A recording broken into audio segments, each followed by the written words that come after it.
You're on hot mic tonight. Okay. Will William? Okay, right on. I'm Jess, but I answer to many others. Right, we all. You answer to hey you. Yeah. What you doing?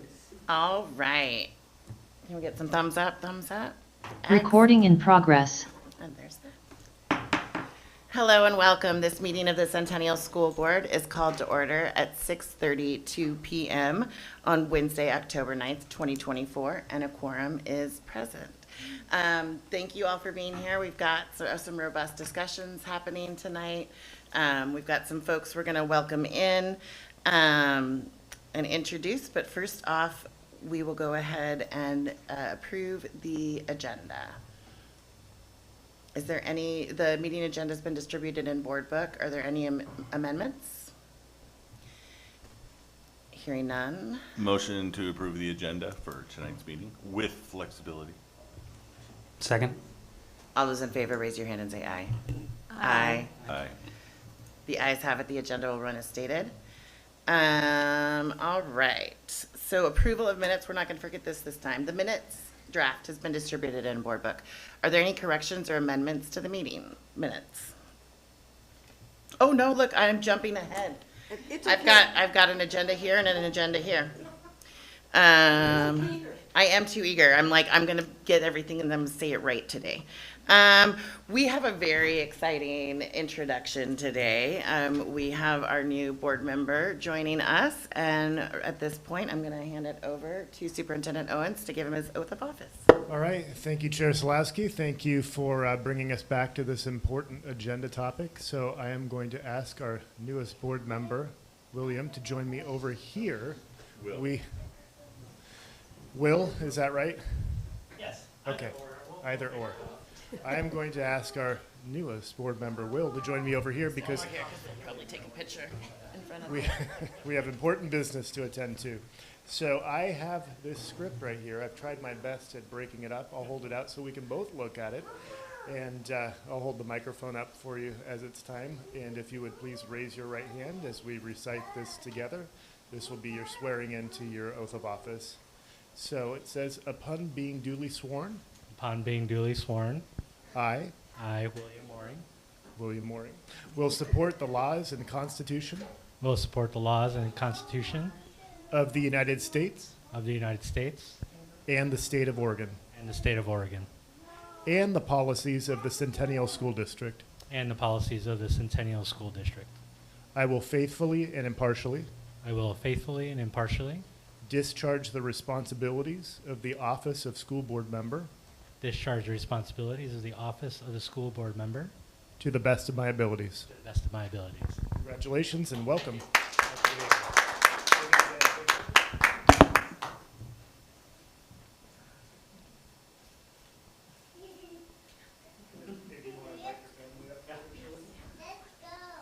Let's go. That's right.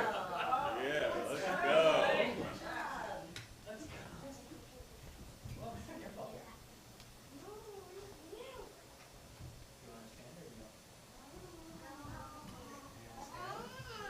And the kids are going. Big flag. Everybody say peekaboo. Oh, I can see you.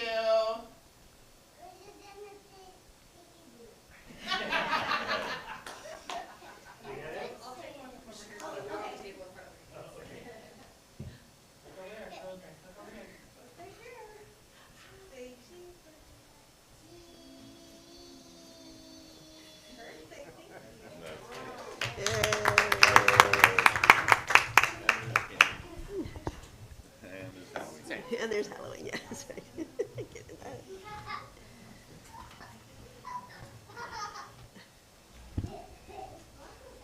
Thank you very much. That was fabulous. I can't wait to hear later about what everybody's going to be for Halloween.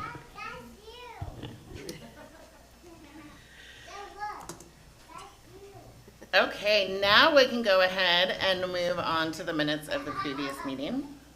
September 25th, 2024. Were there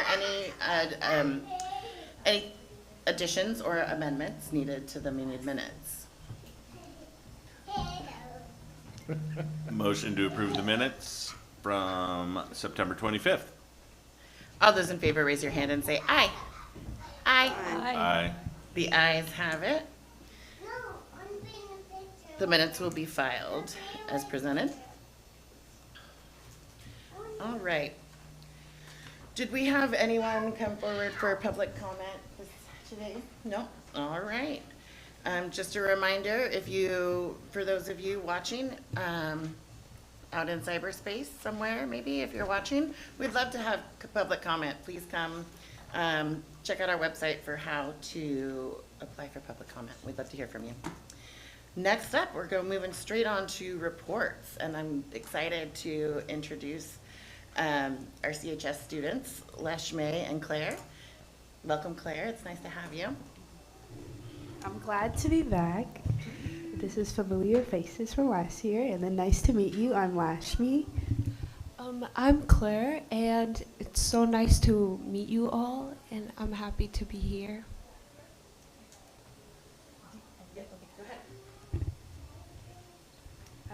Today we don't have much for our student report, but something. So, Centennial High School. We are both from Centennial High School, and we are both seniors. I am ASB president, and she is vice president. That's 25. Yes. Here are some of our athletes of the month for September.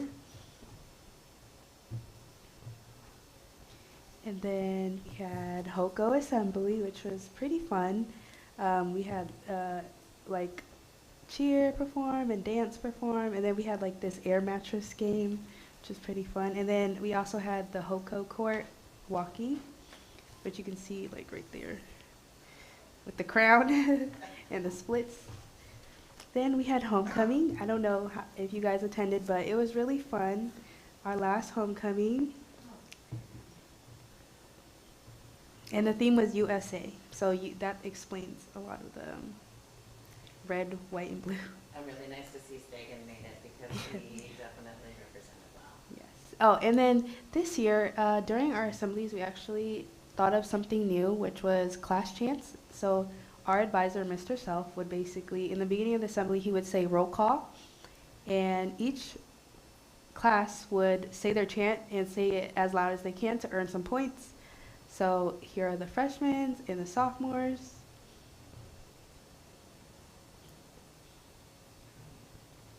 And then these are the juniors and the seniors. As you can see, the seniors are more extra, so we have claps and stomps.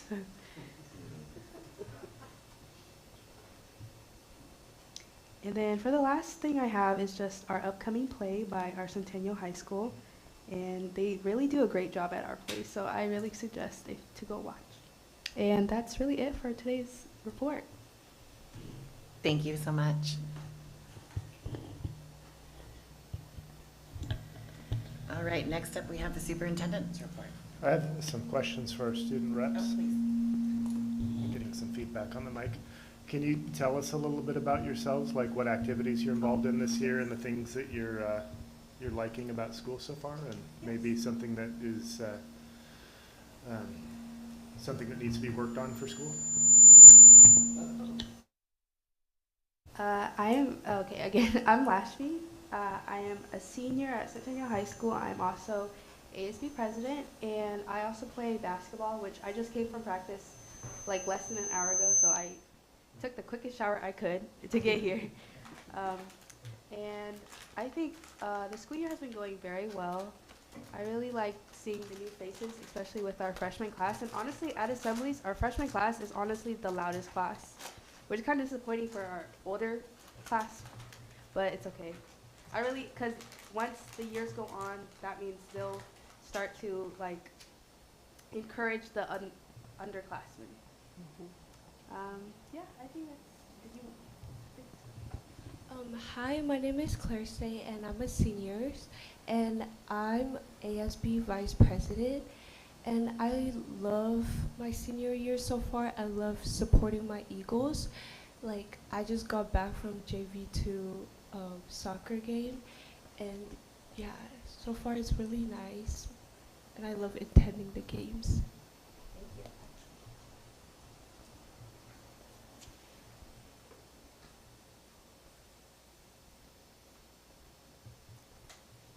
You ready for me? Go for it. All right, well, so welcome back, Lashmi. It was good to see you in science class today. And welcome, Claire. Appreciate you being with us.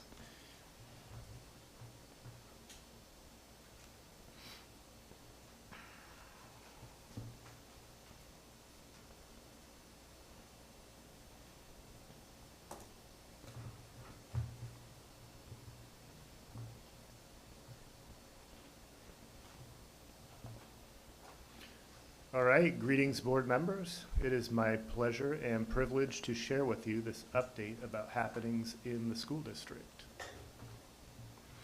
Each Tuesday, our administrative team meets to collaborate on a variety of topics. I don't always share updates about these meetings, but felt that yesterday's instructional leadership work session was noteworthy. As you may know, the Common Core state standards, which came into play about a decade ago, are rigorous and more challenging than the standards that predate them. Educator knowledge of these standards is a critical part of providing students access to the standards. As you also know, 2 years ago, Centennial undertook a district-wide equity audit, which provided us with recommendations for improving our district systems. One of those recommendations, recommendation number 8 to be specific, was for district leaders, school leaders, and teachers to work together to identify a small number of critical standards that will receive special attention and extra time to ensure teachers teach these standards in ways that result in students achieving deep understanding and mastery. So this year we're doing that. As a part of our focus on literacy, critical standards have been identified, and we're asking each grade level or content area to focus on 2 critical content standards.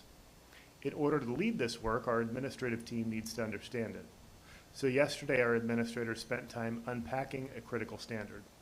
Then, tying in the data from the classroom walkthrough observations that were conducted a couple of weeks ago, our leaders considered actions they can take to help further support staff in developing instruction to support student mastery in these identified critical standards.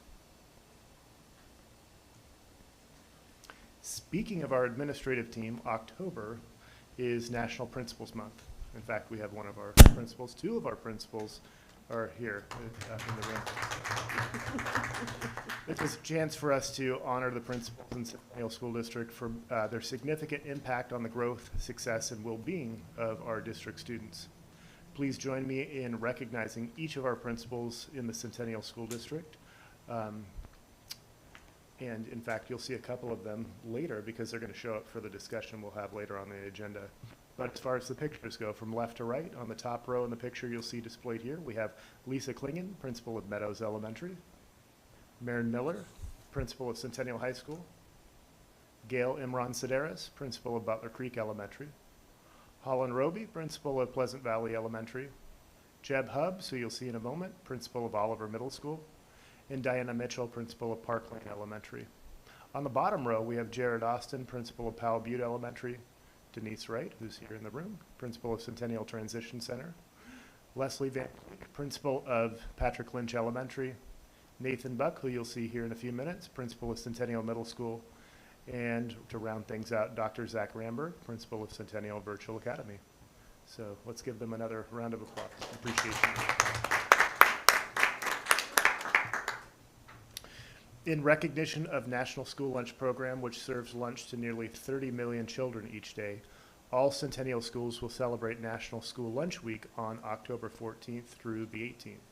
This year's theme is School Lunch Pirates, Find Your Treasure, and you'll see that reflected in the graphic on the screen, highlighting the importance of healthy school lunch to a student's success both in and out of the classroom. School lunches offer students fruit and vegetables, whole grains and milk, and meet federal nutrition standards limiting fat, calories, and sodium in all meals. Additionally, all Centennial students are eligible to eat both breakfast and lunch at school free of charge every day. Board members are invited to eat with students and experience school lunches, so if you're interested in trying a school lunch this week, please let Missy know and she can help you arrange a visit to one of our schools. So I call it homecoming, but apparently it's also called Hoko. That's what the kids call I didn't know. That's the first time I heard it. That's what happens when you get older. All right, this past Friday, I had the pleasure of joining Directors Andrews and Lynn, as well as Chair Solowski and Principal Miller, in the annual Centennial Homecoming Parade, which started at Powell Butte Elementary and ended in the CHS Stadium. With Director Harden narrating the evening's festivities, participants were treated to a variety of student-run food stands and concessions, the crowning of homecoming royalty, fireworks displays, and a football game versus Director Southerton's alma mater, Hillsborough High School. While the result of the game was not as we had hoped, it was a wonderful community event nonetheless. Tomorrow afternoon, Director Callahan and Early Learning Administrator Kendra Hughes are planning to meet with representatives from Multnomah County to discuss Preschool for All implementation. As you know, through Preschool for All funding, the district was able to implement its first 2 preschool classrooms at Powell Butte Elementary this year. At our meeting with county representatives tomorrow, we plan to share our thoughts and vision for program expansion in Centennial. The county representatives we are meeting with have indicated that they are interested in supporting us expand the number of preschool slots in Centennial, so we're looking forward to this collaborative meeting tomorrow. On Friday, October 18th, Centennial will be hosting the Gresham Area Chamber of Commerce meeting at Centennial High School beginning at 7:20 a.m. That's bright and early, Vice Chair Shields. I know how you like that. It's worth noting that the Chamber of Commerce endorsed the 2020 bond, so it'll be nice to have the opportunity to host the group in one of our district's facilities. As was indicated in my most recent email to the board, Missy has sent you an optional invitation in case you're interested and available to attend.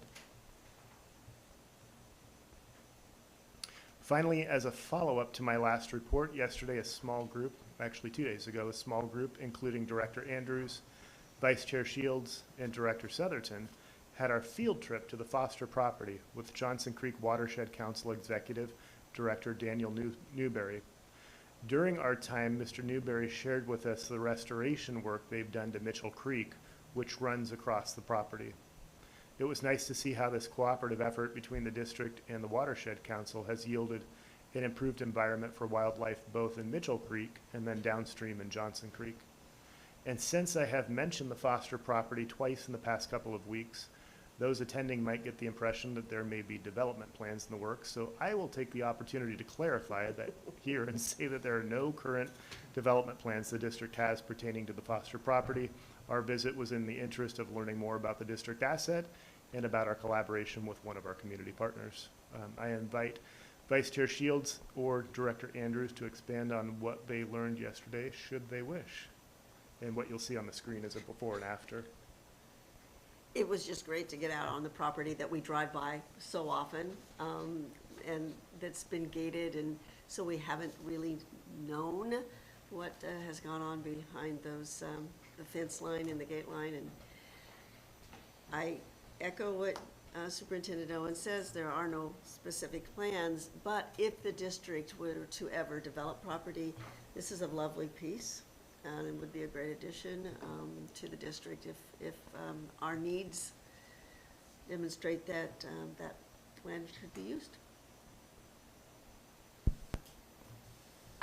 I was surprised by a lot of things, not only the rehabilitation, but I guess I didn't realize that the district had owned the property since 2005. And the Johnson Creek Watershed Council folks have been working on it since 2013.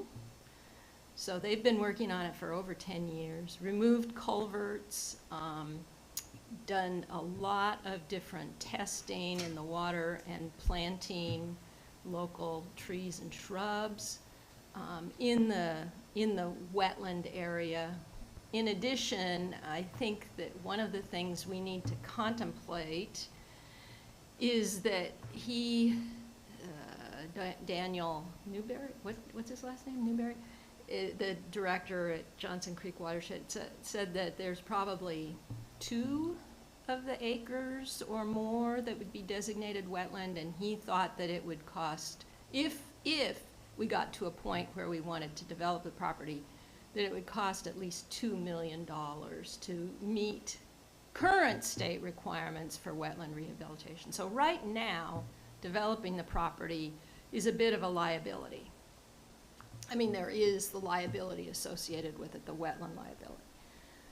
He did say that Metro has money and that it is buying property and in fact owns the area where the headwaters of Mitchell Creek, which is the creek that runs through the property, are located. So I kind of feel like we should at least have a conversation, like Superintendent Owens said, we don't have any immediate plans to develop the property. However, that doesn't absolve us of any kind of responsibility for the property, right? That's still a district asset. So it's something that we may want to have a conversation about at some point. I also saw for a moment Director Southerton, who is participating virtually, came on screen, so I didn't know if that was an indication of his desire to speak to his part of the field trip. Not to put you on the spot, Director Southerton, but I know you're always good for a comment. No, it just was going on screen in case there were any questions. Happy to answer any questions the board may have about our tour or about the property. Does anybody have any questions? I do. I'll just finish my report by please. saying, with that, I invite any questions or comments you might have. And that concludes my superintendent's report. That way we can close the board and Fabulous. get to the questions. My question is, being that it's in this restorative process, is there any opportunity for our students to get some science education out there, like doing some of the restorative work alongside the community? Is, you know, like, I know that we've got the wetlands out at Pleasant Valley. I don't know if we do what we do in the way of science education, but I'd love to see if that's something that we could do and if schools and students would actually be interested in getting out there. Yeah, absolutely, and that was one of the things we talked about, and it may be possible that some of the other participants that were there might want to round out this response, but one of the things that Mr. Newberry talked about was the importance of having a champion of that effort. So, for example, the Pleasant Valley Wild Side that you referenced had teacher David Scharfenberg, who was critical of getting that established and built. And since he's moved on to, you know, another adventure, that hasn't quite been there. So it really would take some interest and, of course, knowledge of the fact that it exists, but interest also. But short answer to your question, it is available. Director Southerton might want to talk about the risk and liability aspects of being on the undeveloped property. Nevertheless, it's an available asset and good for exploration and science for sure.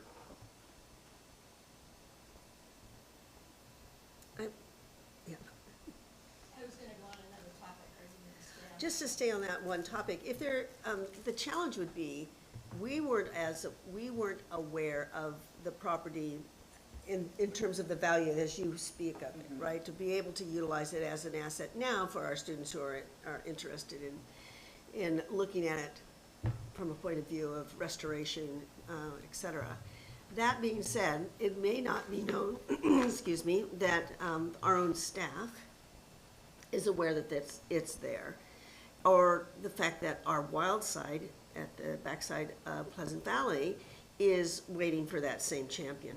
And that's what we need. We need to have somebody who would be willing to focus some additional time and effort to bring it to the attention of the school, the students, the community. And then our, Director Southerton could talk to us about those types of things that would need to be in place to have it happen.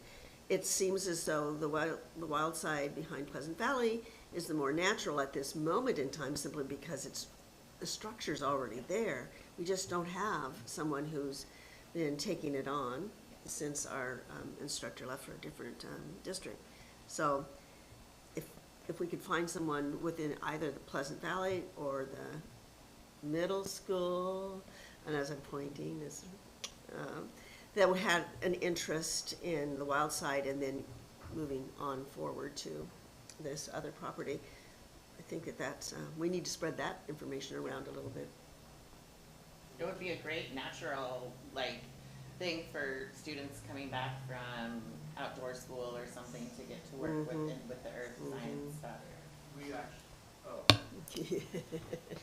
Please come to the microphone. And then make sure it's green.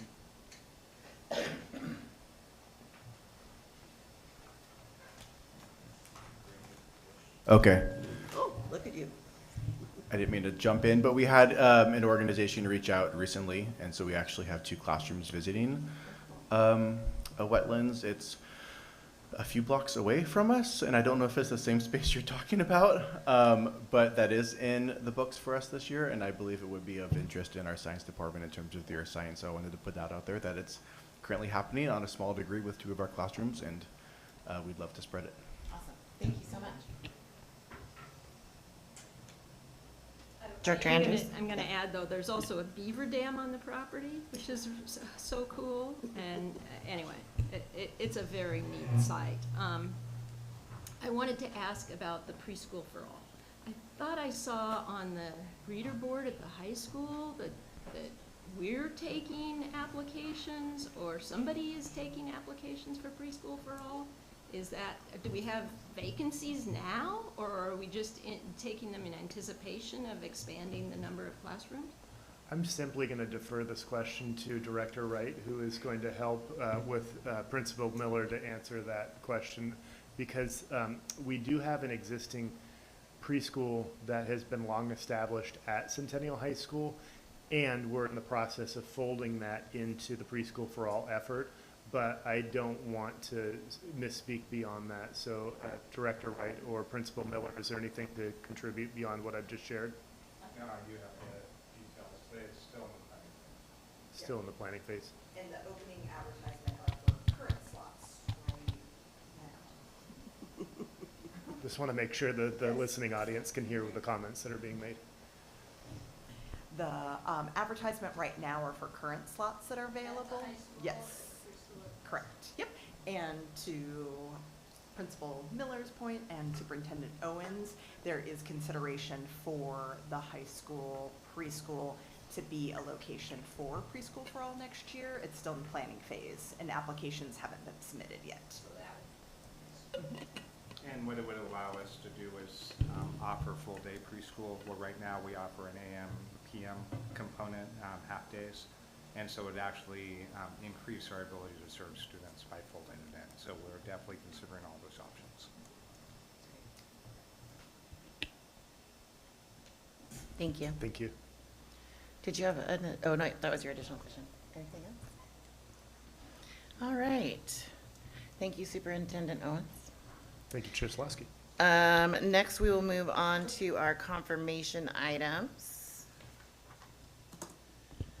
Confirmation items have been distributed in board book. May I entertain a motion to approve? Motion to approve the confirmation items? Second. All those in favor, raise your hand and say aye. Aye. The ayes have it.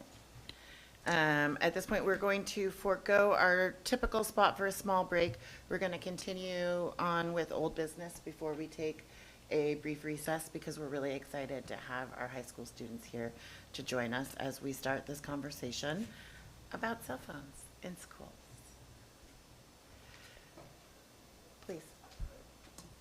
All right, thank you, Chair Slawski. So we have not only our student representatives, but we also have our principals of our secondary schools. And so I welcome them as I'm teeing this up to go ahead and pull up a seat at the table here to be able to share with us. So this topic was initially raised in the spring, and then at our August board retreat, we talked in a more robust fashion about the concept of cell phones in schools, particularly at the secondary level, and in light of the fact that they have been increasingly disruptive to the school environment. You've seen media attention to cell phones in schools, and then you've seen local school districts and national school districts put in more prohibitions around cell phone usage and the use of yonder pouches and things of that sort. And so that was a topic that we talked about in initial fashion, and then it was decided that we would wait a few weeks to see how things are going this school year. one of the directions that was provided to our secondary administrators was the support to be able to enhance their cell phone policies and procedures at the school level by virtue of enhanced language that they may put into their student handbooks and ways that they are publicizing the enforcement of the cell phone policies and rules within their school context. So the cue that our administrators received for today's discussion was, now that we're about 6 weeks into school, how are things going? How is the rollout of any enhanced protocols around cell phones been going? How are students responding to that? What is it looking like in the school setting with staff and their engagement with students around cell phones? And then the second part of that is, so then what? So what are some things that our students and our school principals might recommend in terms of how we proceed forward, and what support would be helpful from the central administration and school board in aligning around that endeavor. So if that is a proper cue, Chair Solowski, I'll let you go ahead and facilitate how you'd like to see the participants engaged today. Great. Well, welcome everybody. I'm really excited. I don't really have a flow for how I wanted this to go. I think that if there's any board members who would like to speak a piece about what they're thinking or feeling before we get started with hearing from our folks, I'd open the floor to any board members. I think we're just really excited to hear what y'all have to say. Yeah. So, yeah, please. Oh, good. And we've got one mic for 3, so I'll bring an extra handheld mic in case they don't want to pass around that particular one, and just make sure it's green when you speak into it. And maybe those two don't want to be close together, really.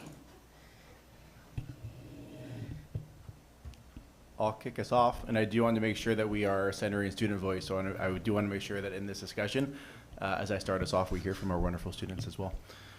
Thank you for being here. As Mr. Owen said, Superintendent Owen said, we had 2 topics, one of how things have been going the past few weeks, and then what we'd be looking forward in the future. Things the past few weeks have felt good in terms of cell phone use. As we implement a new policy, there's always a change process that happens, and that had definitely happened last year in terms of just resetting expectations, adding new expectations in, because our cell phone policy did get more strict last year than it had been in the past years. This year, that expectation had been set, so there was less of a change process, more of a re-emphasizing expectations.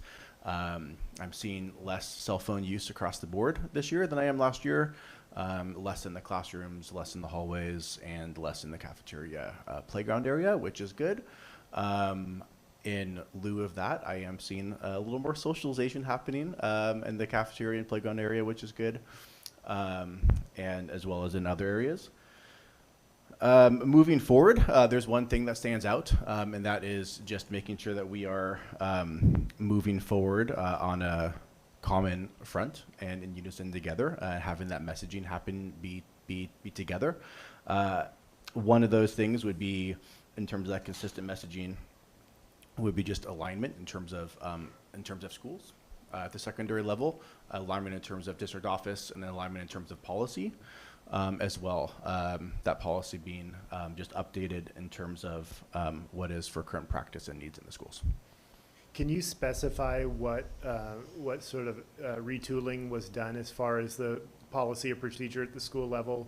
Like, what's different this year, and what kind of did you broadcast out to the student body and families? Absolutely.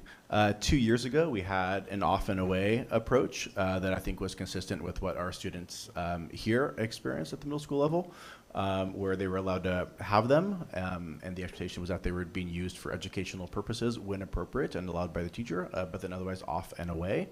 That had a lot of inconsistencies in terms of how it was enforced and what cell phones were used for.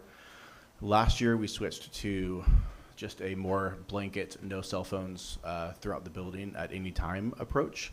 So that was a change for last year. This year it is the same. So that I believe is that consistency from the year to year is, I believe, one reason why it is, we've seen it move forward in a better way this year with less cell phones off the bat. Do you feel like students have an awareness of how policies are rolling out in other districts, and that may be contributing to their adherence to the expectations as it is? I believe that is also part of the factor. They are aware of the news relating to pouches and just the general neighboring districts doing similar, at least similar policies that we have here.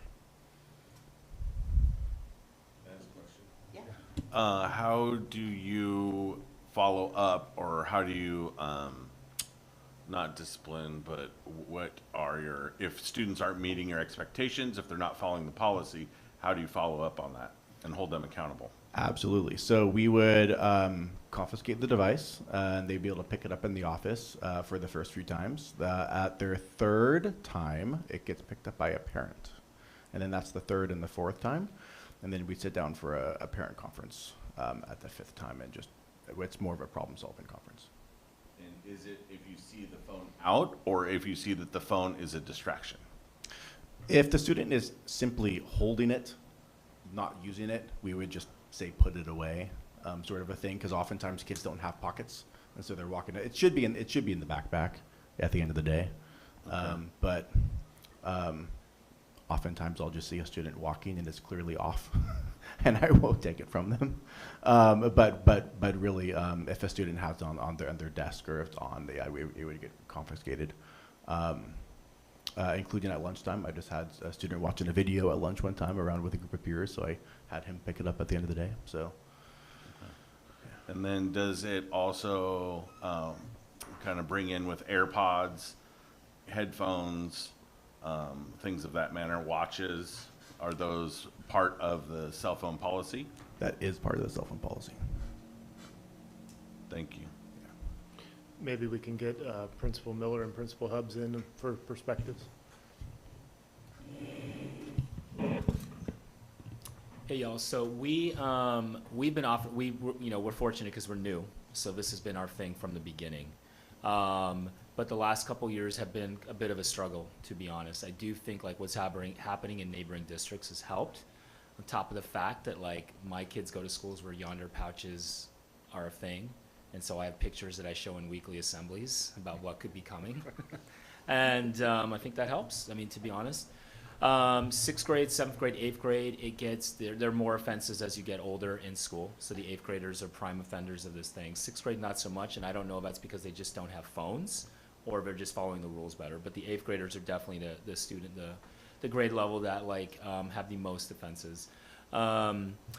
It started off great. First 3 weeks of school, we were all just like, wow, okay, this is working. We're very communicative with the parents. In all our updates that we send out to the community, we let people know that this was happening, that we were gonna do it. For us, it's 3. You get a warning the first time, and we have a spreadsheet that we've created that every teacher can see what's going on, and every teacher or anybody on staff can input into. And part of our lessons early in the year was to show the kids at this spreadsheet. Like we were all keeping this spreadsheet, and so you all are aware, but all of your teachers are aware. If you've had, your phone out today, they're all gonna know that you had your phone out today, and then you get a second offense. Second offense is confiscated. It's at the office. Kids pick it up at the end of the day. For us, the third offense is a parent contact, and parents gotta come in and pick up the phone on the third. We've only had like 3 kids so far hit that number 3 number. But we were cruising for a while with not many offenses, and now we're jumping into 1s and second offenses. Like it's starting to pick up as the year is progressing. So kids are aware, parents I think are aware of policies, and some of the old things are starting to crop up again as we see cell phone use like kick up again, which is, I would say, most of the harassment and bullying that takes place is taking place on social media, which is taking place on phones. It's not necessarily happening at school. It could be happening in the evening on a Saturday night at midnight, but it bleeds into the school week because kids then are seeing each other in person and want to like have confrontations or speak about whatever was shared over social medias after school hours. So that's starting to rise up again. We tried to be really communicative with parents and let them know that you're making it difficult for your students to make correct decisions. So if we say cell phones off and away during the school day, and a parent is texting their kid or calling their kid during the day, you're putting your kid in a tough spot. Because do they follow the school rule, or do they respect the wishes of their parents and answer the call and receive the text, right? So we've been letting parents know that that's a tough position to put your kid in. They want to do right by both sides, and now they've got to choose, right? So part of it has also been like communication with parents and how they can help support the initiatives that we're doing. And so we've got mixed responses from that. Of course, the response that we get when there's pushback is just like, I need to be able to contact my kid any time of the day.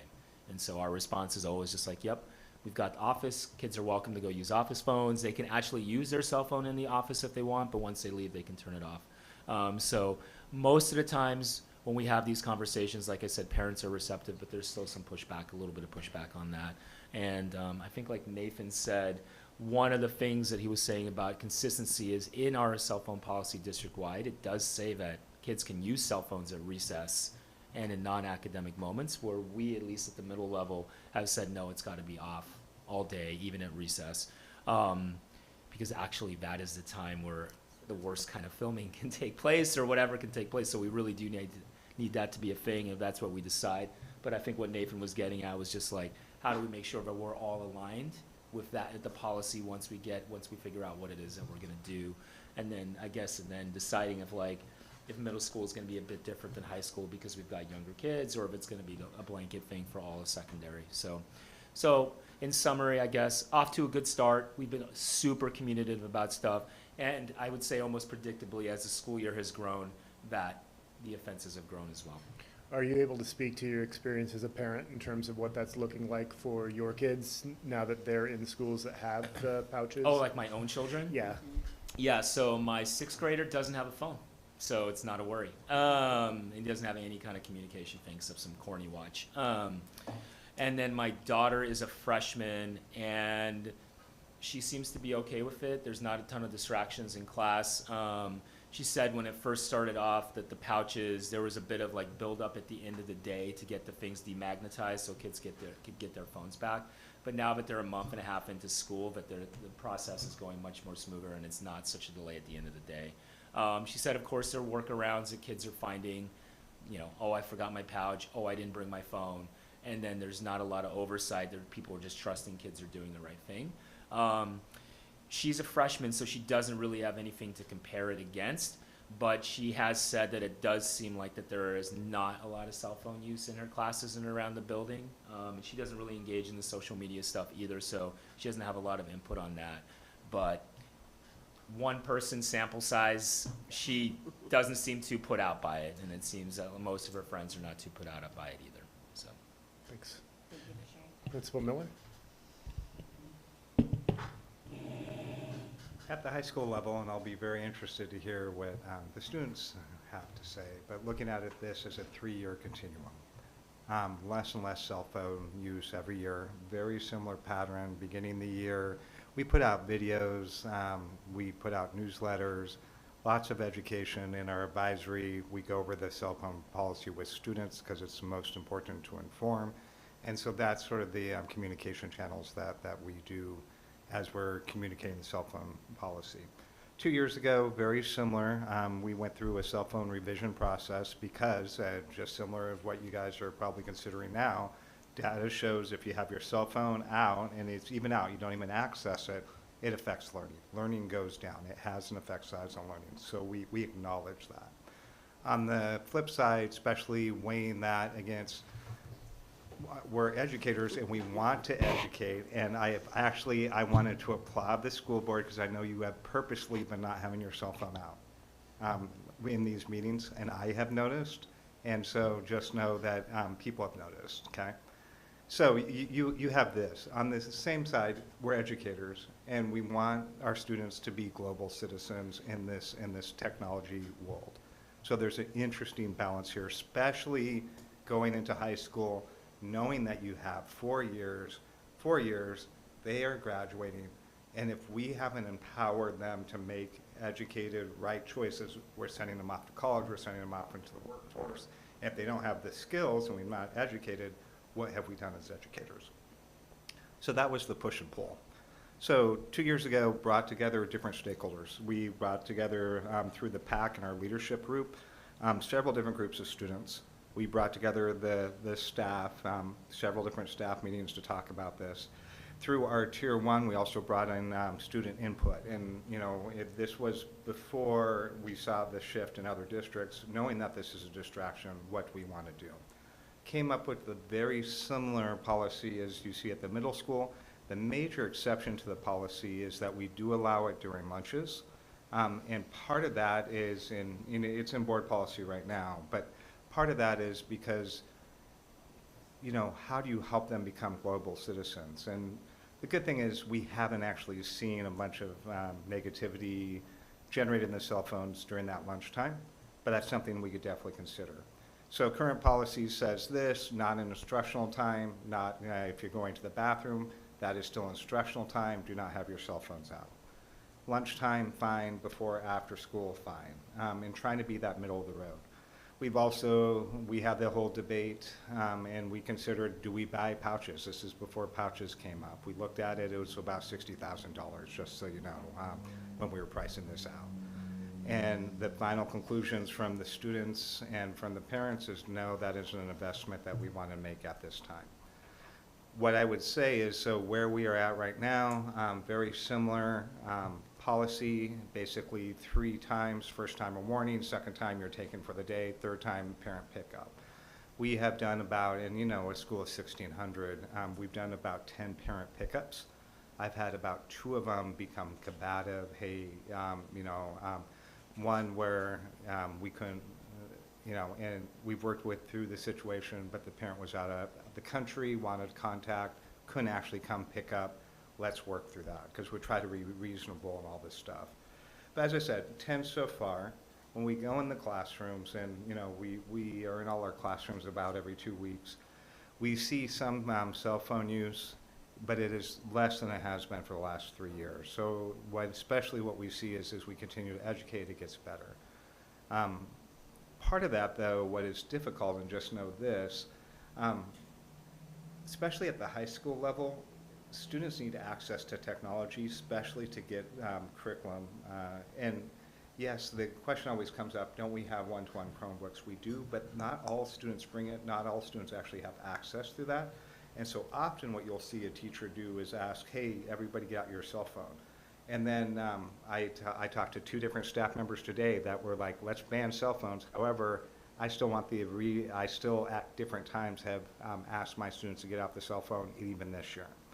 And what they say is, as long as they ask or it's within that time, then they're fine with it. So that is sort of where we're at with this. You asked me what I would like or what I need. Alignment would be my question. And then alignment number 1, especially middle school to middle school, because whatever comes out of the middle school comes up to the high school. And then number 2, I would also have a wondering about, so I've talked to a bunch of people on this. We reconvened. Most parents say they would love to ban cell phones except, and there's all these exceptions. What they want to be, and you already know this, they want to be asked. And so whatever we do, what I would advocate, and I'll just put this out on the table, parents need to be involved in the process. Some of the districts around us have not involved parent voice, and our parents in this community, they want to be involved. They want their voices heard. So I would put that out. I will channel the students right now. Students are okay, all right. If they use their cell phone responsibly, they really don't understand why their cell phone is banned, okay? And I'm just channeling here. And yet, they also do acknowledge that cell phones are a distraction. However, they also say, help us. We know there's addiction, we know there's problems, help us. And so we'll hear from the students, but that's basically where most students I talk are at. Hey, if I'm responsible, why am I being harmed? Why can't I engage if everybody else can? You know, and so that it's an interesting conversation. Most staff would like a complete ban. Enforcement, however, with the exceptions. And so that is where we're at with high school. I did misspeak a little bit about our CMS policy, so I wanted to clarify that. Good. The third and fourth times, instead of a parent pickup, we actually hold it in the office for a week. And that is so that we don't have to have parents picking up. Oftentimes, families are not able to come pick up. So we just hold it in, we always have them check it in for a week rather than a parent come pick it up. And also I want to acknowledge that the family can either, keep it at home for the week or they can check it in for the week. Yeah. And then we also, a message I've had out with staff in this first month is we need to also be modeling our cell phone usage for our kids as the adults. So that's been messaging that we've had at CMS as well. Okay. Sorry to interrupt you, students. I want to hear from you too. All right, let's get our students in the mix. Okay, so as a high school student, I think Mr. Miller is doing a really good job at implementing the cell phone policy. But I just think maybe we need to work with staff. If you really want the cell phone policy gone, work with staff more to implement it more, because I feel like some staff are still very lenient. And for like, I would say like if a student is struggling in school, then maybe focus on them more. And I think if you were to implement a ban, I feel like that would make students more defensive, and it would be harder for them to give up their phone. They would be like, my parents paid for this, you're not allowed to do this, da da da da. I just feel like it's kind of more negative. I feel like if you come at it at a more positive rate, then students are more likely to like be less defensive about it and be more understanding about it. Can I talk about like what I've seen in my perspective? So like I take AP classes and I rarely see like any phones out, because like the students are very dedicated and committed in like their work, so they can get good grades. And like even though there's barely any work to do sometimes, like when we're finished with our work, they still won't get their phone out. They prefer talking about the work and everything. But like on the other hand, like regular classes, required classes to graduate, there's more phone users. But even though you take their phones away, I don't think it will help much, because it depends. I think it just depends on the student. Like if they don't want to pay attention, then they would do anything else but pay attention. So in conclusion, I just think it's like the student and their mindset. Like that makes sense. Thank you very much. Please, go ahead. My question was, before we implemented the cell phone policy, was there goals to set, like to reach when you did? Like, say like, I remember last year elementary schools came to the board meeting and they had like a set attendance goal, or like, do we have that for the cell phone policy? Like student engagement or like grades? Did you guys have a goal before the cell phone policy? That's a great question. Yeah, that is a fantastic question. No, we do not have goals around cell phone usage or decreasing it, so that is fair. We've just sort of implemented a policy. We have not set goals and work down, so that is a fair, not criticism, but feedback for us. I appreciate that. Do you guys have anything more to add at this point, or can we get a couple of, I'm sure board members have some thoughts that they'd like to share? Well, just a quick response. Claire, something you said stood out to me in terms of just student engagement in the classroom, and students being engaged in their coursework or in something other, whether that's a cell phone or not, and students will find something else to be engaged in, which I agree with you in that. And I know that a focus here at the secondary level and at CMS is also student engagement in the content and how we're engaging our students in the content and curriculum.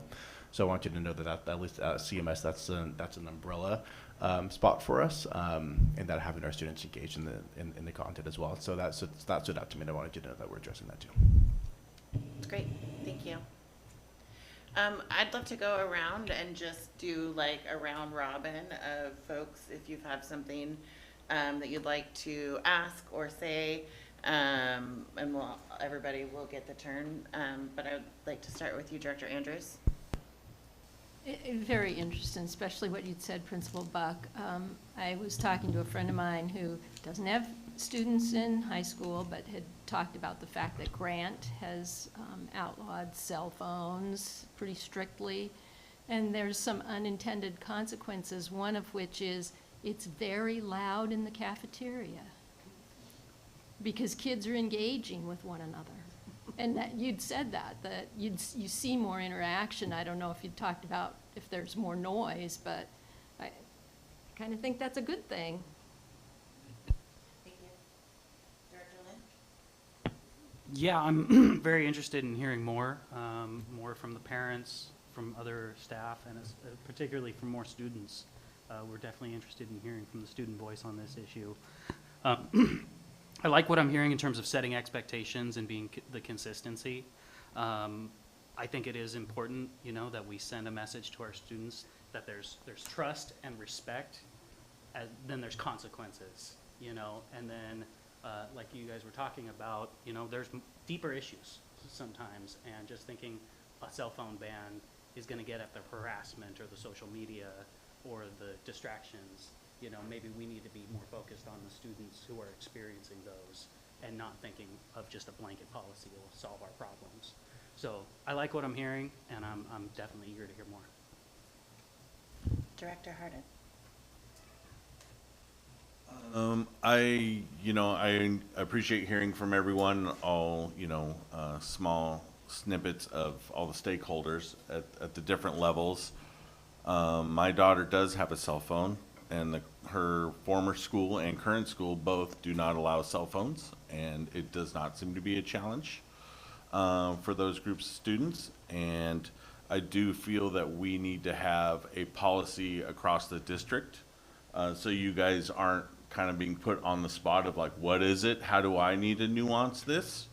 And the different nuances, I think we can take a lot from your current policies and apply that to a district-wide policy. Whether they're banned, a lot of the challenges I feel are more social media related versus a cell phone issue. And that is a different animal that I don't know how we can address at a school level. Like, could we, limit exposure to those things on a network, or like they won't be able to access those from their cell phones on our campuses. Maybe something to that effect. I'd also love to see a co-curricular element on the safety of cell phones and how they can be harmful. And because I think we all as adults, as people in society, use our cell phones. We use them every day for lots of things.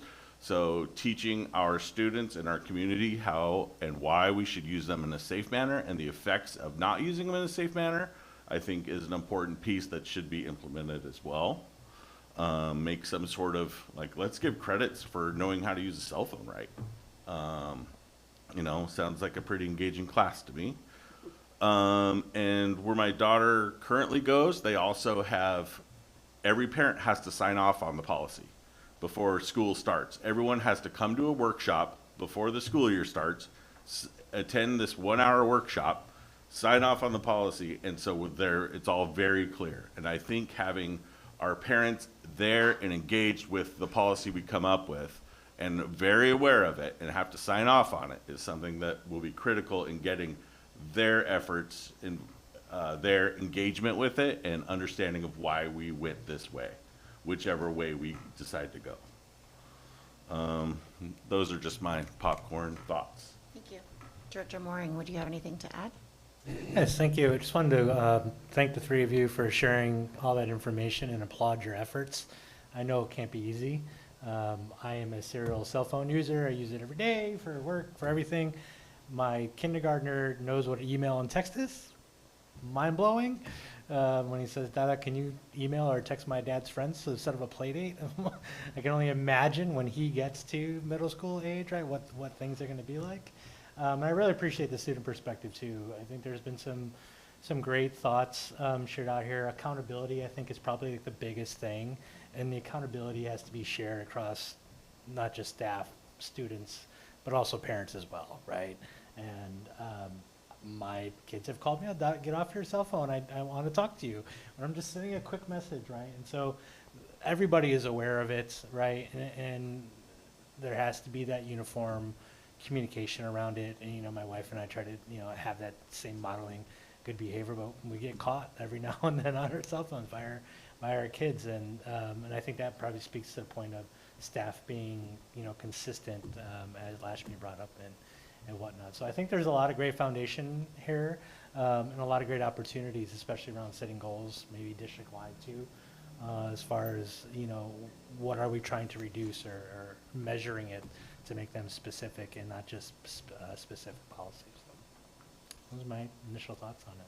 But thank you again for your efforts, and as well as the students' perspective. I think that was very valuable. Thank you very much. Vice Chair Shields. Oh, boy. Do you have a few, and I have a few? Do we want to go take turns going back and forth? There we go, because Okay. I got a lot. I mean, this is something that just has hit me hard because of things that I've seen, heard, and I'm an educator as well, and I've had a no phone policy in my classroom for years, with the exception of, and I teach adults, I teach at the community college level, I still made sure that they were put away, unless a student came to me and said, I have a sick child, I might need to take a phone call. Okay, there are exceptions to everything, and we need to know what those exceptions are going to be. But I want to go through, and then our chair will say, let me go next, because I've got a list. First of all, we have the one-to-one, and Principal Miller, you mentioned that they may not have it. Why the heck would a student not have the access if we provided one-to-one computers? Other than I know, I forgot my cord, I am not charged, now I have a problem. But is there another solution that I have that I could come to my instructor and say, oops, you know, is there another way that we can make sure that technology, not necessarily the phone, but technology is always available to the students? Unfortunately, it's a little bit of a complex issue, and you might or might not know, I actually came from one-to-one schools before coming to Centennial School District, so this is something I have, 20 years of experience with. It's a multi-pronged issue. So yes, you do have students that just forget or don't bring their Chromebook. We have 5 Chromebooks in each classroom, and then most of the classrooms have multiple chargers as well to try to, give different access points. The biggest issue that we find is, and this is just, in the board, or we can continue to work, we're working with our RD department to figure this out. But if a student loses their Chromebook or it gets damaged, what we will do is we will put a fine, we will issue them a second Chromebook. Then if that one gets damaged, then we don't issue. So they will be issued 2 Chromebooks before we don't issue, but that's about 20% of your student population right now do not have access to their one-to-one technology because they've lost or damaged 2 Chromebooks. And so so we could say we're one-to-one, and yes, we are, but just know that is 20%. And so what you'll see is staff will often accommodate that by saying, hey, we're going to, you're going to take notes. I want you to take a picture of this particular thing, and so they'll direct. Number one thing teachers would like in my multiple conversations is they would, if there's exceptions, as long as, sort of like what you're talking, Chair Shields, is if they ask. So if a student has some exception and asks, they're actually okay. And most teachers, the way that they handle this in almost all of our classrooms, they just have a put it away, don't see it, not in your backpack policy. And for a majority of classrooms that seems to work, but there's always different things, and so it makes it hard. But back to the Chromebook question or the one-to-one technology, about 20% of our students do not have access, and it's a financial, it's partially financial, partially accountability, and it's a complex issue because do you keep issuing Chromebooks or not? And yet, if a student lost 3 textbooks, we stop issuing it. So I mean, there's a fascinating conversation, and as I said, dealing with this in multiple schools, multiple one-to-one schools, we've never found a good answer. Yeah. For anything that we provide, there will always be X amount of students that don't have access.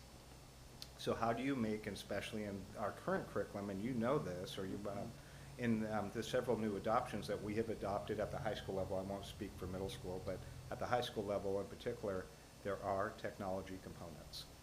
And part of that is there are actually technology standards, because we are trying to prepare these students to be digital citizens.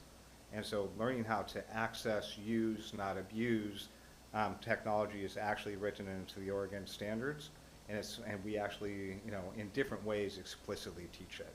Like if you come to Eagle Expo, you'll actually see some of that where we've taught them how to use Lincoln, we've taught them how to use, different things, because that's one of the standards and it's important. So again, complex issue, back to the original, about 20% of the students do not have access. I'm curious, in middle school, when Chromebooks, what are you guys experiencing? We have a similar practice, and then once the fine is completed, we would issue a new Chromebook, but our practice is the same. Cool. Just stay on that for a moment. Every student has a cell phone? Every student has a cell phone. No. All right, so we can't exactly equate the fact that every student has a cell phone, therefore, we're going to default to a cell phone when we have, for reasons, which makes perfect sense what you described, I understand it, but that doesn't mean that you just default to a cell phone situation. I want to be clear about that. And if we need to look at access as it comes to, the larger piece of equipment, then that's something I think that we need to discuss, further, because I didn't know about the 20%, situation, so I have no awareness of that and the impact that that has on our students, and maybe even our students in their home life as well. So that's really important information that we need to incorporate into the discussion, because as Director Lynn has stated, very interested in what, and we've never even, in our discussions about this, never once have we ever said we're not going to go to the community, the parents, the students, the staff. All are going to be included in the larger conversation if there is to be a change. So I think that that's something we can be clear about. We haven't done that in the past. We won't do it in the future. We've had a commitment about making sure that voices are heard at all levels. So I think we can put that to bed. Do you want me to continue? Do you want me to Can I defer? jump in and Absolutely. then, and we'll toss it back and forth. The first thing I want to talk about is data, and I think I really appreciate your question about what were our goals, and so I also want to call out the tracking that you've done. I think really is laying that foundation. For me, I work with a lot of the students in our schools, and what I hear, overwhelmingly when I'm like, how are things going at schools? I hear about the fights. And I do think that I do think that there's a difference between kids in middle school and kids in high school and their needs and their responsibility and maturity levels. So that's a side point. I'm really curious if, when I think about the fighting, I always like, what is that about, right? And part of me wonders, is there part of that is performative, meaning not, maybe that's not the right word, meaning that the students are being recorded in their fighting, and that's getting sent around. And so I'm curious, have we seen any decreases in the amount of fighting with this policy? Would you expect that? And then Yeah, I'm really curious about the data. I love, because there's so many loopholes, right? It's such a complex thing that I'm like, of course a kid could get their phone, like get a warning in one class, then get a warning in another class, then get a warning. How many warnings do they get? I'm not trying to throw any of my own kids under the bus, but I'm pretty sure that I should have come picked up a phone, and I don't know why I didn't. But I said I wasn't going to throw my kids under the bus, and I totally did. Anyway, so for me, there's a little bit about the school violence issues that concern me, and then I'm just curious for everyone, like your thoughts on the impact of cell phones in violence, and if you have seen any decrease in the amount of fighting, or on the reverse side, when we see kids recording fights, are we taking those phones from them more so than just being like, we need to see who did it? Like, because we also use that as our data points, right? So, and I get that's a really precarious situation to be in, but I'm curious your thoughts on that. I mean, we are fortunate that we are not a fighting community. Mm-hmm. Fights happen, of course. It's middle school. Yeah. But what I will say, like, and when I want to talk about like violence, I also want to talk about like sexual violence as well, not just like physical stuff like fists and stuff, but like also just like things that are going out from kids who are 11, 12, 13 years old that shouldn't be going out. Yeah. And I would say the things that we've experienced in the first month and a half of school have been because they have been like broadcast. That is like what is happening. And 9 times out of 10, when an incident occurs, it's not because I've had a direct communication with somebody, it's because I've heard something that somebody said or posted online, and then you have the peanut gallery over here forcing the two people in the middle to get involved in something, and when you talk to the two people, they don't want to engage in any kind of nonsense either, but they're feeling so much pressure from what's happening, and it's mostly not pressure that's happening in person, but it's pressure that's happening online, on socials, and the workarounds as well, with Chromebooks even, is if their parents have taken them off socials, then they just open like a Google chat, which is just like sometimes how we find things, because the teachers are reviewing like, Google Classroom, and all of a sudden there's this like, whoa, okay, they found the workaround.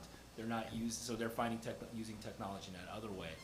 So I would say that like, we don't have a ton of stuff going on, but the stuff that has happened this year has been the result of like people wanting to film it. So like, if you want to go find it, there are like a couple of social media sites that have stolen like our beautiful owl and put it up on their Instagram page and called something like OMS Body Shots or OMS like Fights.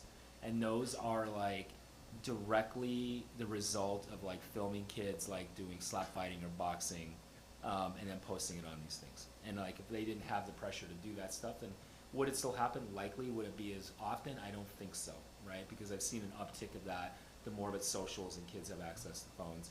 And hearing this conversation and hearing y'all speak, I mean, it sounds obvious now, but like there is a difference in responsibility level between high school students and middle school students. And I just feel like the responsibility level of middle school kids is like they are struggling with the concepts of using this in a responsible way.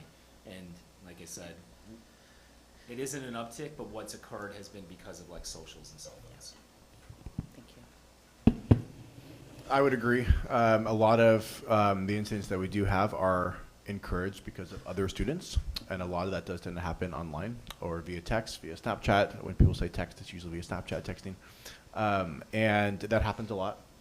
And I also think that I'd have to look at the data, and I'd be happy if you want me to pull that between the first 6 weeks last year and this first 6 weeks this year. I certainly could. I'm also thinking about the other areas of just culture and climate around the school.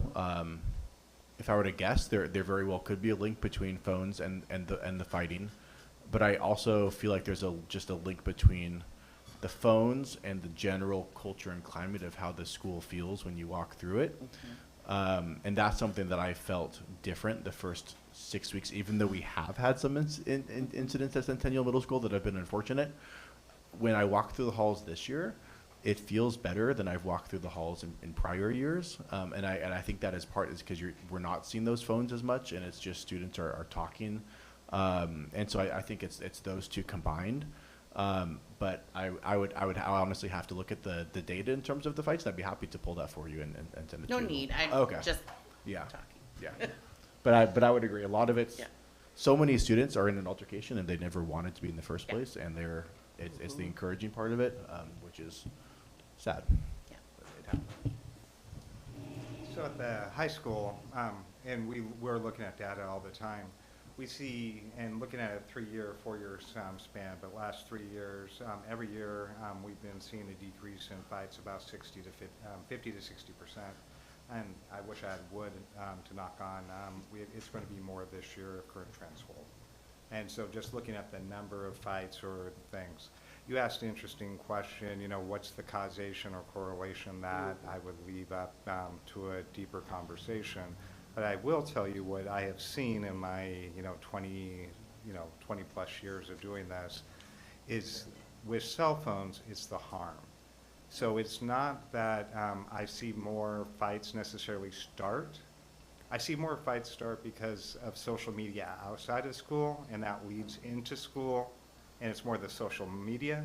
What I do see is I see people film the fights, and then that it's double harm to a student, because not only did you get into a fight, but now this picture of you, this video of you is up forever.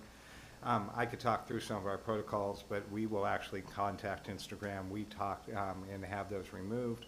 We address anybody that films the fights. And then part of our repairing process, because it's about, like 2 different situations or 1 different situation this year, the major one led to a second one because of the harm that was caused. And we just couldn't get in there and to repair. What we find is we get in there, we repair, we restore the community, we get students together to talk, families together to talk. We're often able to solve the situation, but we do find that the videos harm more. And so it's not that cell phones are as much causing this in my experience, but they cause residual, secondary, tertiary harm. And then, you'll go home and then your mom will be asking you about it or stuff, and then that re-traumatizes. And our students already live too much trauma. And how do we reduce it? But I'd be more curious to get your guys' perspective as students. In my opinion, I think, honestly, I do think social media is a cause, but mostly it's happening outside of school. And the fact that they go to the same school really causes more tension. And then, yes, I also believe that, people pressuring is also a cause of that. But I think it can't be helped if it's outside of school. We're going to use our phones regardless. And I don't know how we can manage that in school. But in my opinion, I think this year there hasn't been as much fights yet. My sophomore year, I think there was a lot of fights, and this was before the cell phone policy. So I think once we implemented that, it did help. So I think we should still implement, but not ban. Thank you. I love that. Let's implement, but let's not ban. Let's not go that far. Vice Chair Shields. Go ahead and take your next. Yeah, my next. Oregon School Board Association has been doing clips, and I don't know if you are, if you get the clips that they do, it's a daily situation, and they're clipping news articles, things of that nature, bringing attention to all sorts of issues, but the cell phone use has been one of the top ones.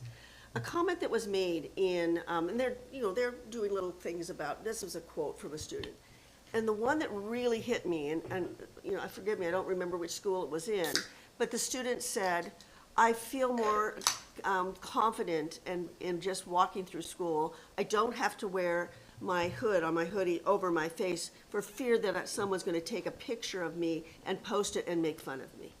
Now that's what can happen when cell phones are allowed to be used in passing periods, allowed to be used in lunch periods, and in this particular school, they're not. I mean, I can't remember if it's a pouch situation or not, but there's no use of the phone between the time they come into the building until the time that they leave. And I thought, we don't know what students are necessarily thinking. We don't know the pressure that we're relieving by taking the responsibility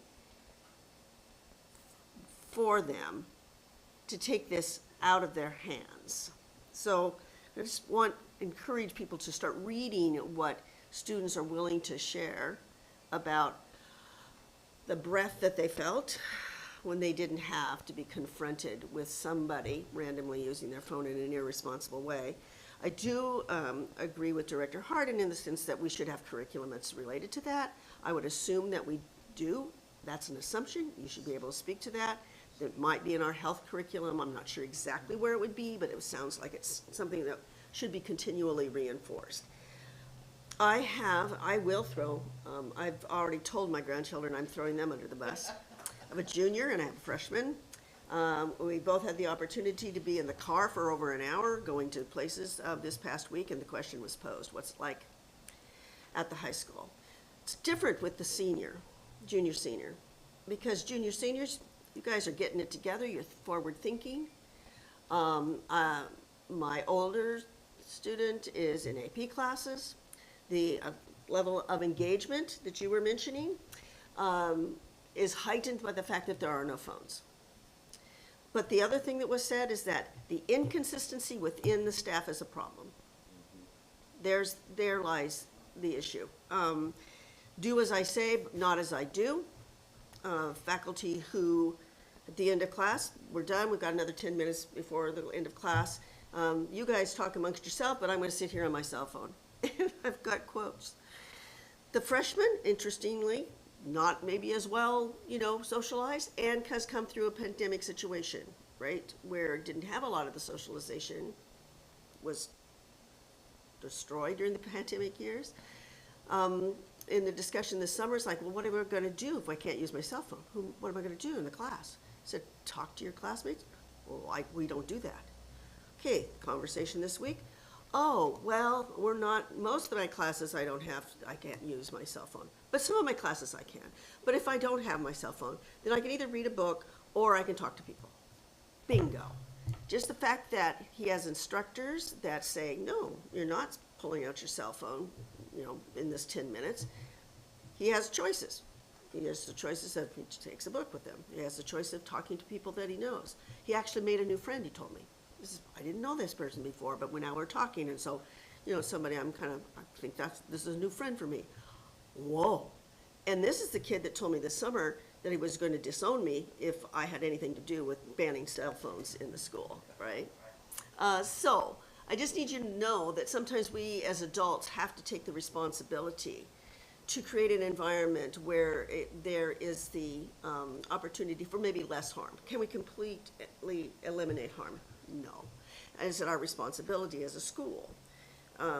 We can control what we do from the time they walk into our building until the time that they leave. And that's what I want to focus on, and I want to have those conversations with our students, with our parents. But I really want to know, as principals, you evaluate, you watch. This policy is not just for students. This policy is for the district and the staff. So what are we doing with our staff?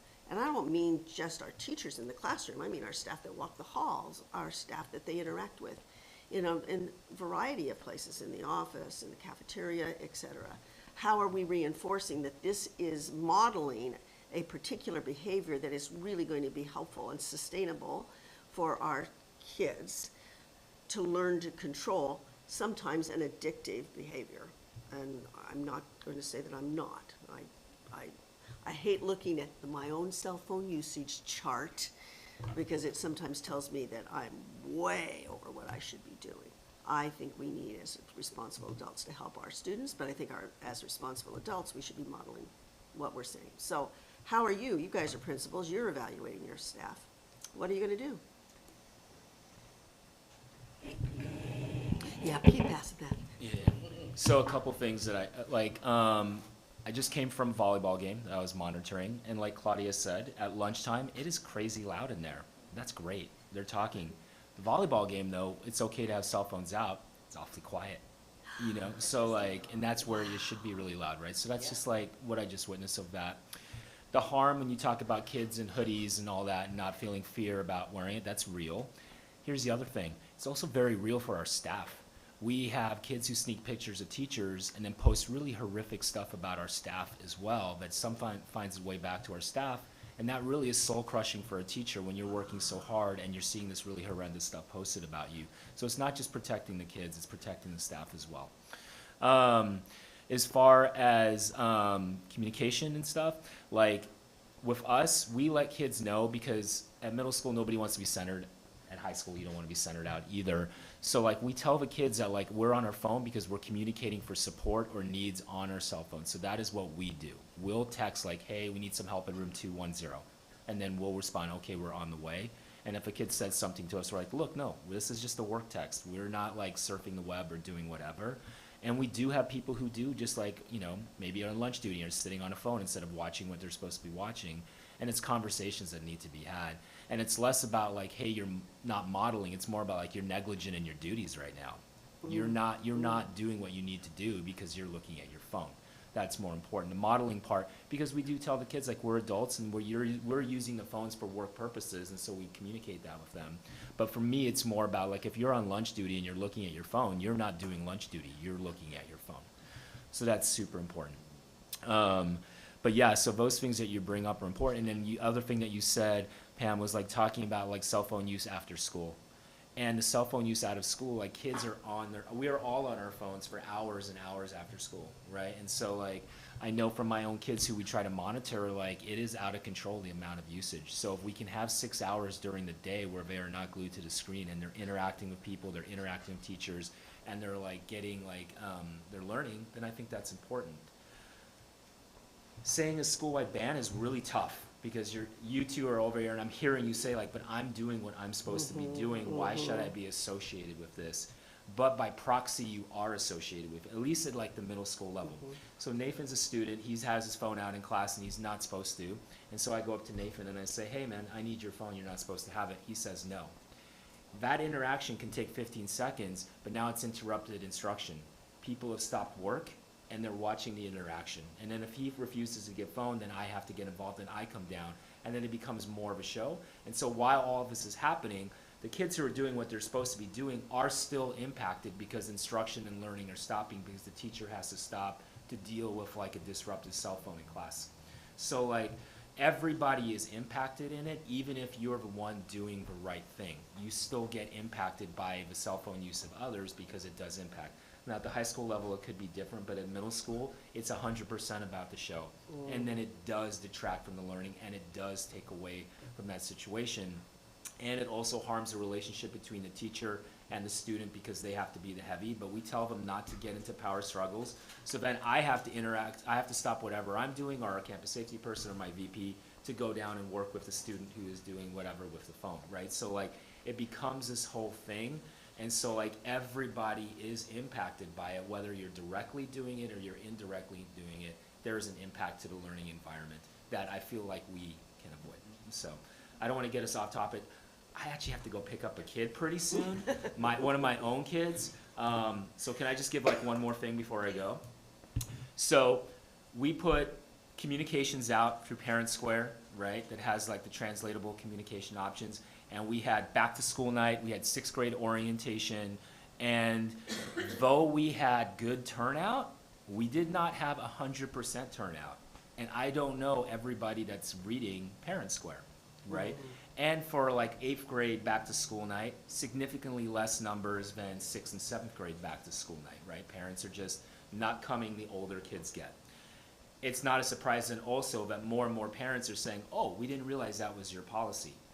Right? Because maybe they're not reading Parent Square, maybe they're not going to the back to school nights or the orientations. So if we are going to reach out to parents, one of the blessings of Centennial is like the myriad of languages that we have represented in our district. It's also one of our biggest challenges as well, as being able to reach all parents. And what I'm finding is a lot of the kids who are in violation of cell phone policy are kids of parents who have immigrated to this country. And so like, you are raising American kids, but you're coming from a different place and don't necessarily understand all the aspects of social media or what it is their kids are engaging in. So I think it's super important to get the community and parents involved, but what is gonna be our plan to make sure that we can reach all the different cultures and languages that are out there, or else we are just gonna hit the same groups, and then we have these other groups who are still finding mess, but their parents don't even know that they're in it, okay? So we have to be really cognizant of that. That's like super important. And so I would just say, like, talking to my staff, like, they are definitely in favor of some kind of ban, like some kind of ban at the middle school level, because it is highly impactful on, like, on kids' learning and their ability to receive information, and even their ability to do stuff after school, because after school, they are wanting to be on social media or whatever it is. So that is big time, and it's impactful. What I tell parents is, when we have these meetings, and I'm gonna date myself here as a kid of the 90s, but like, if you asked your parent in the 90s if you could bring a Game Boy to class, you'd get laughed out of the room. It wouldn't even be considered a thing that you would ask, because it's so, right, it's so incredibly distracting, yet we are allowing kids to bring things to school that are a million times more distracting than a Game Boy ever was, and it's really impactful, and there's a lot of negative things that can come from that. So it does sound like maybe there needs to be district-wide policy that differs a little bit between the middle school level and the high school level, because you all are older and you have different responsibilities than kids that I work with. But I will say again that, like, the communication to all the different, like, stakeholders in the community is massive, and that at the middle school level, whether you're directly doing something or not, you are impacted by, like, other people using cell phones in some way. So sorry, I gotta make it to soccer practice, but like, no, thank you for giving us this space, so. Do you have any questions for me before I leave? Just really quick, Yeah, unless you want to pass it off. Yeah. If your current policy is out of, put away, start to finish, what's a ban difference? What's it gonna look like in your day-to-day? I think it has been easier this year to be like, hey, CMS is doing the same thing. What we're doing, CMS is doing. And that is impactful, because it's too easy in the past to be like, oh, well, they're not, I mean, and to be honest, sorry, high school, but we hear when our kids go up there, oh, well, the high school kids have their phones out and we're just like, oh, man, that's not helping, right? So, like, but it does help that CMS and us are better aligned. And also, I feel like if parents, I think it's more for the parents, if they have an understanding that this is a district thing and this is not just Hubs' personal preference, that this is something that Centennial is putting down for the betterment of kids, then it just carries more weight. Well, so what's the difference between communicating what the current policy is to all those parents and some proposed change to the policy? What would be the difference?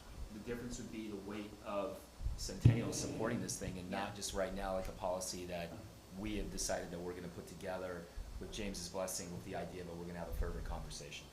Okay. Yeah, cool. Thanks, y'all. Appreciate the conversation. Keep going. I'll be shorter than that, but I've been very clear with staff that we need to make sure that we are modeling and being consistent. And when I say being consistent, we're being consistent with our students and being consistent with ourselves. It's important that we model expectations with our kids. I had a team leaders meeting before school even started, and I called out that we had staff last year on their cell phones, both out of class and in class. Well, at the same time, our students are not expected to have their cell phones out, and what message is that? So I've been very clear with our staff that we need to be on the same page with our students, and that we need to hold ourselves to that same standard of expectation, because the consequences, I do believe, are severe, and they're significant, both academically and socially. So we need to be the adult modeling that practice, and I have made that clear with my staff. Just did everything that they said. What was interesting, as we rolled out in pre-service, the whole staff had this conversation, and it came down to modeling, that we are modeling what we preach, what we expect. However, does that modeling disappear, or different things happen, and teachers or staff have cell phones out? The answer is yes. That does happen, and so that's something that, as you're looking at this issue and we're looking at this issue together, we need to consider. Jeff's 100% right, though. When it comes to supervision, that's different than cell phone use. So it's not even really about the cell phone, and it's not something that is tolerated. If you're not supervising students, then you're not living up to your job expectations, and that's something that gets addressed. So if there's somebody out there and they're supposed to be supervising, instead their head's in a cell phone, it's not really about the cell phone. It's about the choices you're making, and you're not living up to your duties as a staff member in this district and the expectations, and that's clear. And I also want to be understanding, because phone addiction is real. Like, I go home and I will stare at my phone and play my games, right? You know, like, and I'm convincing myself that that's relaxing. So like the teachers, I think that we need to hold them accountable. And we also need to be able to listen and understand they may not realize that they're addicted to their phone just as much as the kids are. And so how are we holding them accountable in a way that also doesn't feel like shaming or coming, I don't know. Anyway, ready for me? Okay. I want to talk a little bit about equity, because equity is very important. I think that one of the things that you guys highlighted, and it's my kids' experience too, is that it's inequitable in, like, okay, so the difference between our AP classes and our general education classes in the high school. We know that these overachievers that are in these classes can regulate themselves. In the end, they end up getting a different education because the amount of time that their teachers don't have to interrupt that, versus what, like, in the general ed, you know, if there's the interruption happening, like, there's less time spent on instruction. And so for me, I really want to try to ensure that all of our kids are getting the same experience.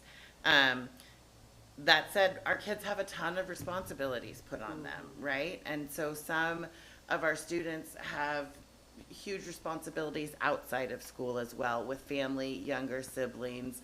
They may have a job, right? There are valid reasons for older students to need their phones.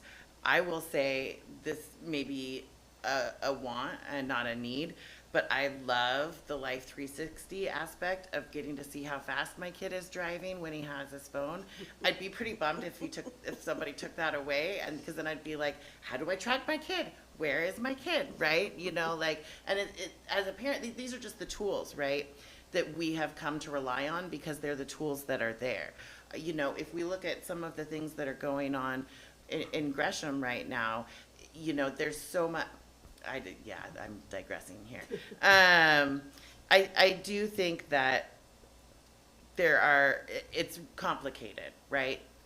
But at the end of the day, we are responsible for ensuring that these kids are getting a solid foundation, a good education, and I think that, we'll see how this works, but I do think that there needs to be a differentiation between the middle school and the high school, just in, like, the brain, you know, the brain science behind, like, how their brains are growing. I'm I'm much more concerned about the use in the middle schools than I am in the high schools. And I see that there's, you know, like, I feel concerned that our kids aren't getting the same experience. And I would totally disagree with that. I think the consistency between the middle school and the high school is absolutely imperative. I don't think it should be used that as a middle school student, when I get to high school, it'll be all right because I'm going to have choice. I don't think there needs to be choice, but I am on the far end of the continuum. So to get me back into maybe a middle is going to take some convincing. And it's because of the reading I've been doing, et cetera. That has informed me, and that's how I feel. Now, as with anything, the more you're educated about a topic and area, where you are on a continuum can be swayed and moved. But you just need to know from the outside, I am on this end of it, and it's the way it's going to be from the middle school all the way through the high school.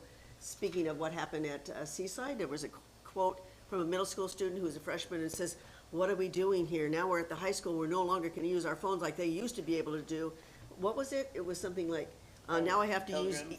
use email like I'm a pilgrim, and I just laughed when I read this. It's that we are consistent, and a district-wide policy is where I'm leaning. But then again, as you educate all of us, and as the process that we'll use, right, and the opportunities to listen to all of our constituents. Our students are constituents, our parents are constituents, our staff, teachers are constituents. That'll help us inform and I hope make the best decision. And any decision with new information can be changed, right? I mean, it's not like we write the policies, but policies move and change depending on what the circumstances present. So we're not always hard and fast. It's what we're gonna do the best with the best information that we can gather in the best interest of the students at large. So you and I will just play that, Yeah. we'll talk about it, right? Okay. I would just offer food for thought, and I don't necessarily agree with what I'm going to say, but just as models of how privileges are differentiated depending on level, you have driving privileges that are provided at the age of 16, and so the students who are driving to school are authorized to do so because of their age and what they've accomplished with getting a license. So there's that. Off-campus privileges at Centennial High School are provided based on certain criteria that students meet. They don't all have access to off-campus unless they meet certain requirements. So I offer that as a thought in terms of how that differentiation becomes distinguished in other elements of life. So when I become a senior. I want to really pay attention to your guys' time and see if you have anything else that you would like to add to the conversation. I know we've kept you here much longer than we usually do.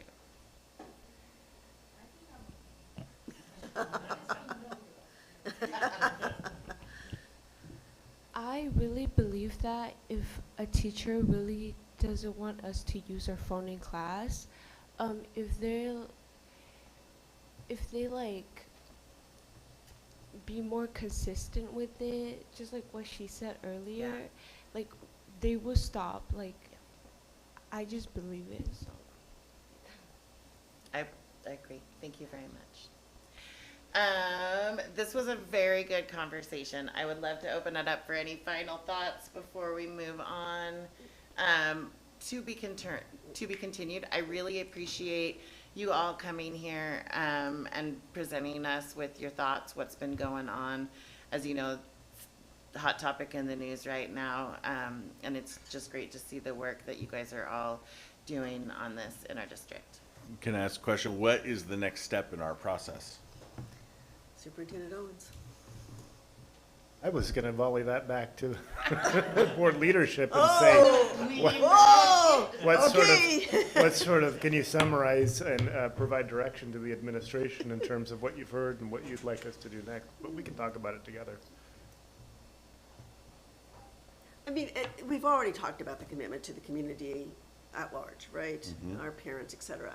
We do have models of other districts that have gone before us that have done a very good job of doing that work. I know that Superintendent Owens knows of some of those districts and has been able to reach out to them and say, okay, what are the things that you've done?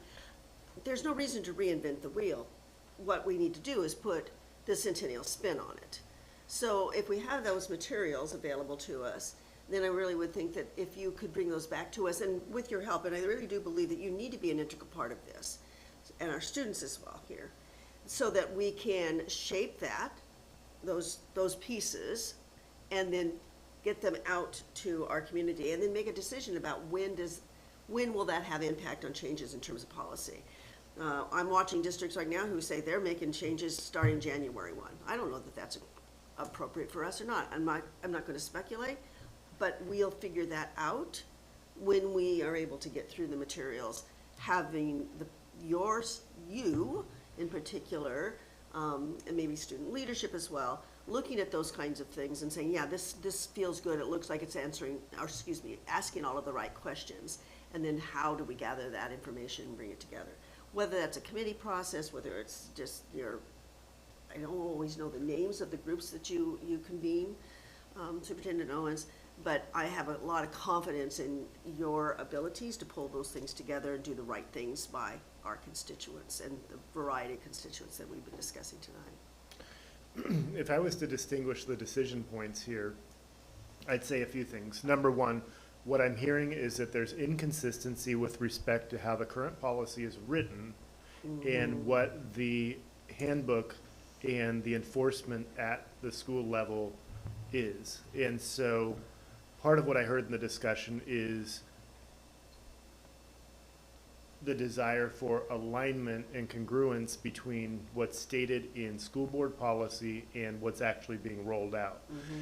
That's something that theoretically could be done now with a policy revision, and I could foresee providing the policy to our secondary administrators to redline and for us to bring back with board leadership to say, hey, does this match what we're actually doing, and where does that leave us? So that's one element.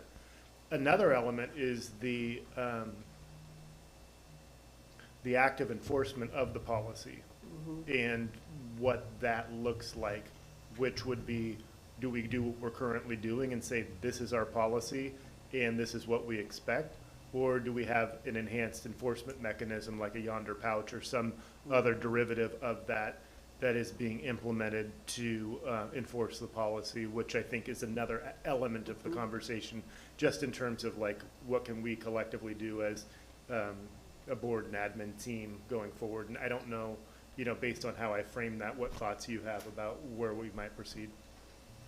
Yeah, I appreciate that. I think that I would definitely be interested in having you guys look at the policy and making recommendations, especially for alignment. I think too, I wonder if there is space for, and maybe this is not so, but I know we ask students about like, occasionally how they feel about their schools, those belonging and safety questionnaires. Would we be able to add something to some surveys that we're already doing? Or would that make what those statistically irrelevant? Like, I don't want to overwhelm, but I also want to, if we're already asking people for their opinions about things and we want more opinions, then let's see, instead of just adding on multiple surveys, where can we pull that together? Yeah, I'm glad that you mentioned the survey element because I meant to add that in what I had just framed out. And so I would say if we were to bring alignment to current policy and practice, I don't know the degree to which you would want, need, or desire community engagement if you were to introduce an enforcement mechanism like the yonder pouch that might require more community engagement in terms of that particular element. That's kind of how I see it, but I don't want to speak for everybody here. Maybe you see that differently. And so then the choice that we make in terms of the direction we want to go is then going to predicate how we engage the community with that. So that's number one. Number two, in terms of the mechanics of the survey, my general philosophy is to leave the survey that we have for district culture and climate separate. And I think that a topic like this would engage considerable interest in and of itself. And so I would feel comfortable administering that as a standalone. Great, thank you. Yeah.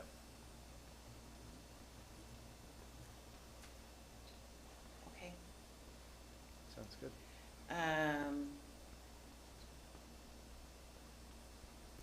Any last? Yes, let's go ahead and take a break.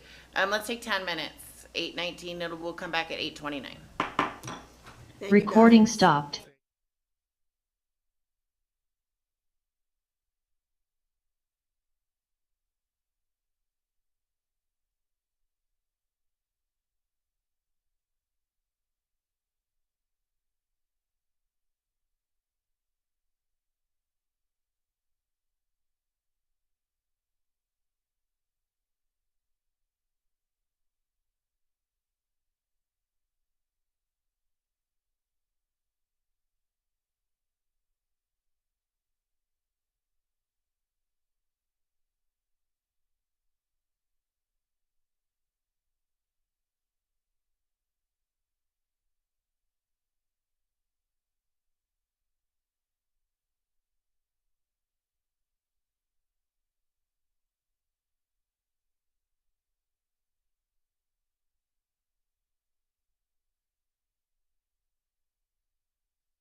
Right, bringing it back together. Recording in progress. We're good to go? Okay. Very good discussion. Yeah, 8:32 PM. The meeting is back in session. I just again want to thank everyone for your attention. We will definitely be taking everything that we talked about and discussed tonight, kind of determining what will be next. I do think that one of the things that we talked about is actually getting some policy revision recommendations from our administrators. And then we talked about potentially putting a survey together for our families and communities. Before we move on any of those things, there will be more information coming from Superintendent Owens on our Friday emails and whatnot.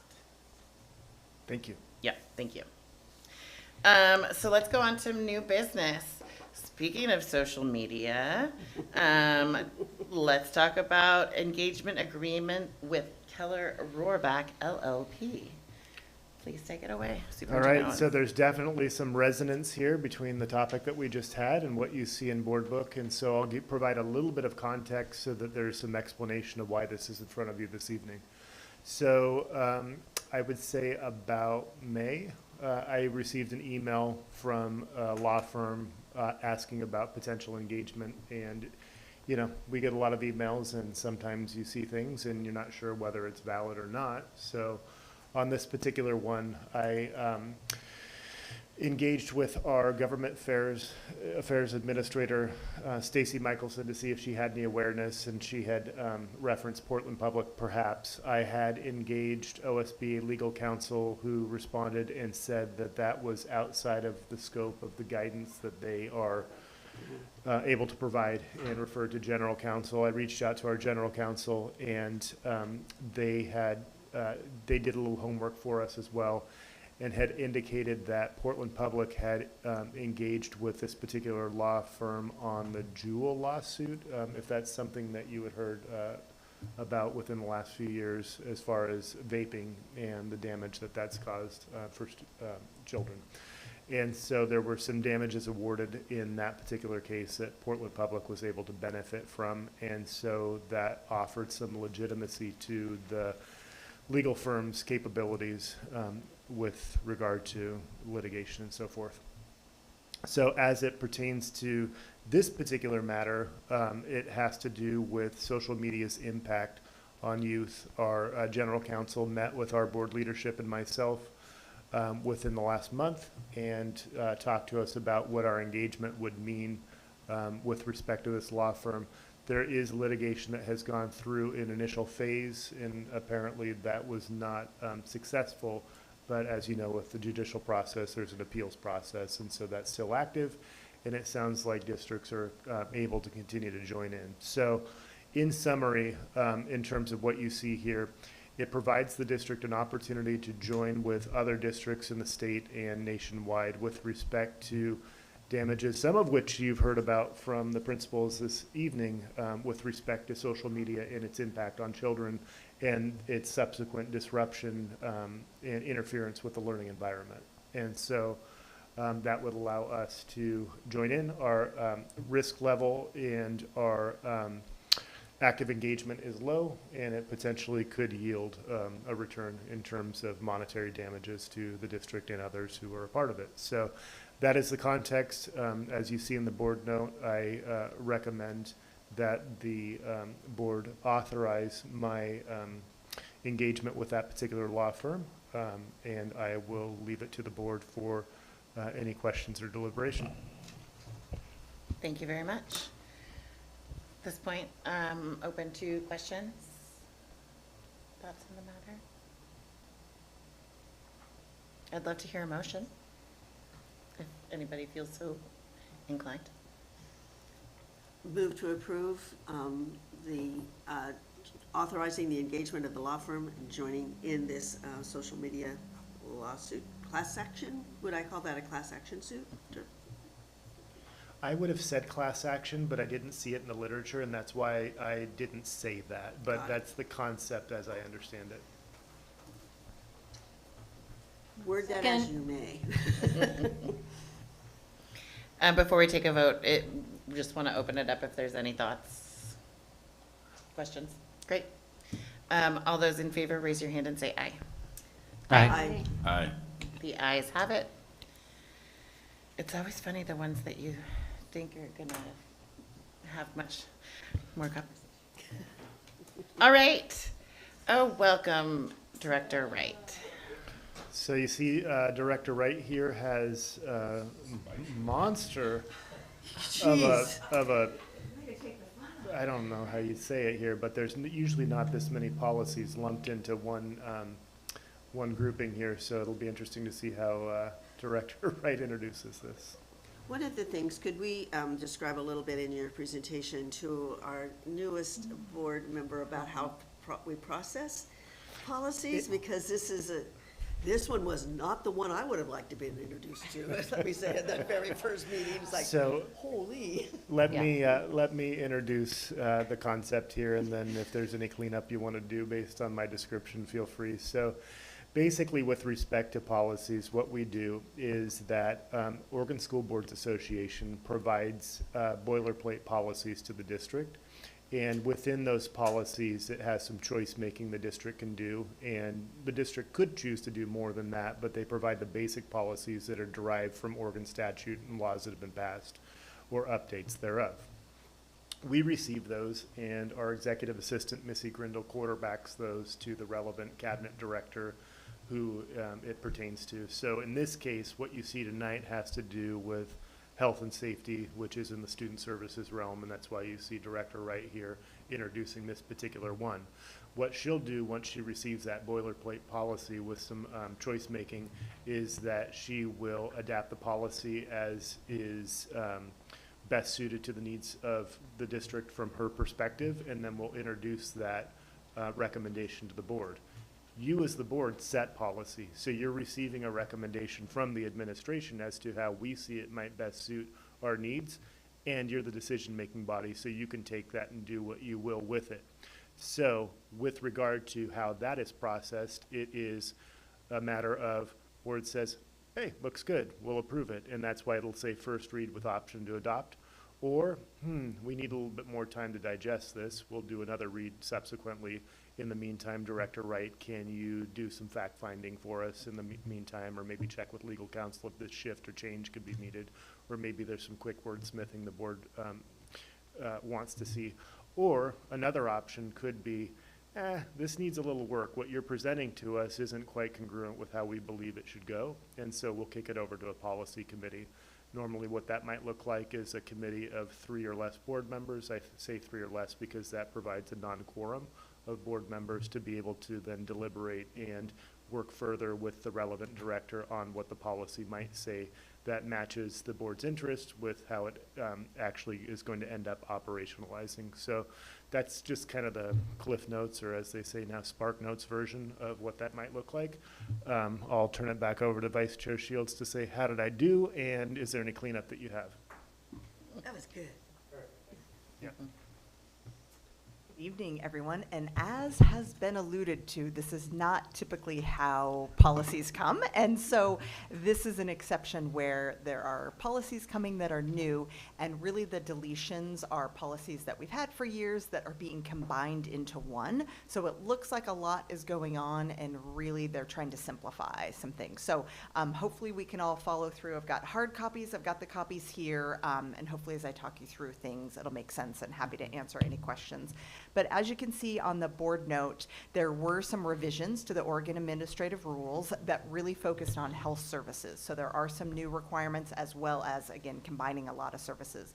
So due to that change, we have to have now a written preventative oriented health services plan for all students. So many of you remember probably through COVID that we had to have school level communicable disease plans so that we knew how to monitor for that, how we were responding to that, work that we were doing around absenteeism related to communicable diseases. So we have had many of these pieces in place before. Now, through these new Oregon administrative rules, we have to have an even larger umbrella plan called the Health Services Plan. And it is capturing the work that we've been doing for many years when it comes to first aid, when it comes to infectious control, when it comes to communicable disease. So really that new administrative rule is putting that umbrella in place. And now we have a new plan that was curated this summer based on a template that the Multnomah Education Service District put together. And within that plan, there are also links to the school level communicable disease plans. So we didn't lose that plan, we've just added a new plan on top, which again is outlining services that we've had in our district to ensure safety for students and staff. It's just trying to coalesce and put it together. So that's kind of the broad scope around all of those pieces. And again, it really highlights the healthcare spaces, the communicable disease prevention, how we're communicating that, which screenings are required, especially when it comes to hearing, vision, and dental as well.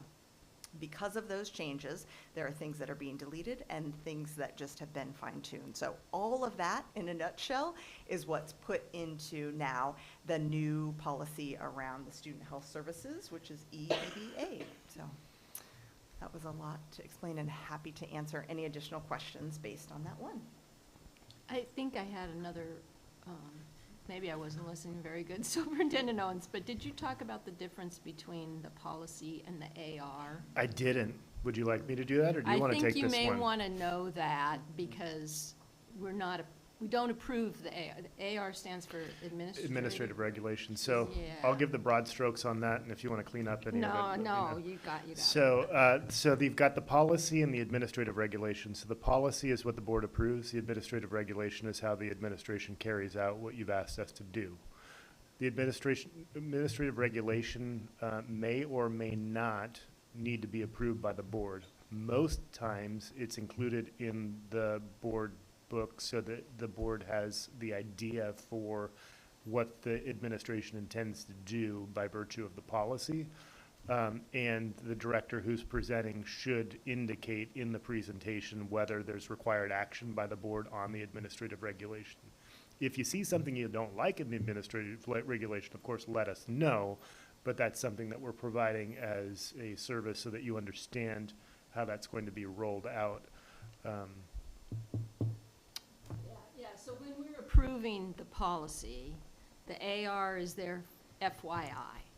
That's really the only reason it's there. So we're not wordsmithing that. We're also not wordsmithing any of the policies either. But just in this huge laundry list of policies that are deleted, I mean, when I looked at that, I thought, oh my gosh, Denise, what are you doing to us? But That's what took me so long to get in here. I figured, anyway, the AR part is important, but it's not the part that we approve. The final thing I'll say about policies that is not necessarily related to the AR is that when we receive the policy update from the School Boards Association, it indicates per policy whether that policy is required to be passed by the board, highly recommended, recommended, optional. I think that there's a couple other codings in there. But basically it's, does the board need to do this, or are they recommended to do it, or can they choose not to do it? And that becomes a discussion point at times as well. And there is the occasion where we have had a strong opinion about a policy in particular. The OSBA's interest is to protect the district from liability, of course, right? But there are things that we may see in that policy that we'd like to put additional emphasis on. We've footnoted, if you will, kind of the Centennial way of interpreting it, because we have gotten into real discussions about what is the intent of that particular language, and if you read it, it was difficult for us to discern. So we have added footnotes to help us remember what we had finally agreed, oh, that's what it means. And the footnote was helpful for us to not have to go back and look at it and say, oh, do we have to go through that again? No, the footnote is there for our purposes, and then the AR obviously can also support maybe our Centennial leaning approach, however Denise would like to describe it to us. But it is a serious part of our job, and I think we've always taken it very seriously as well.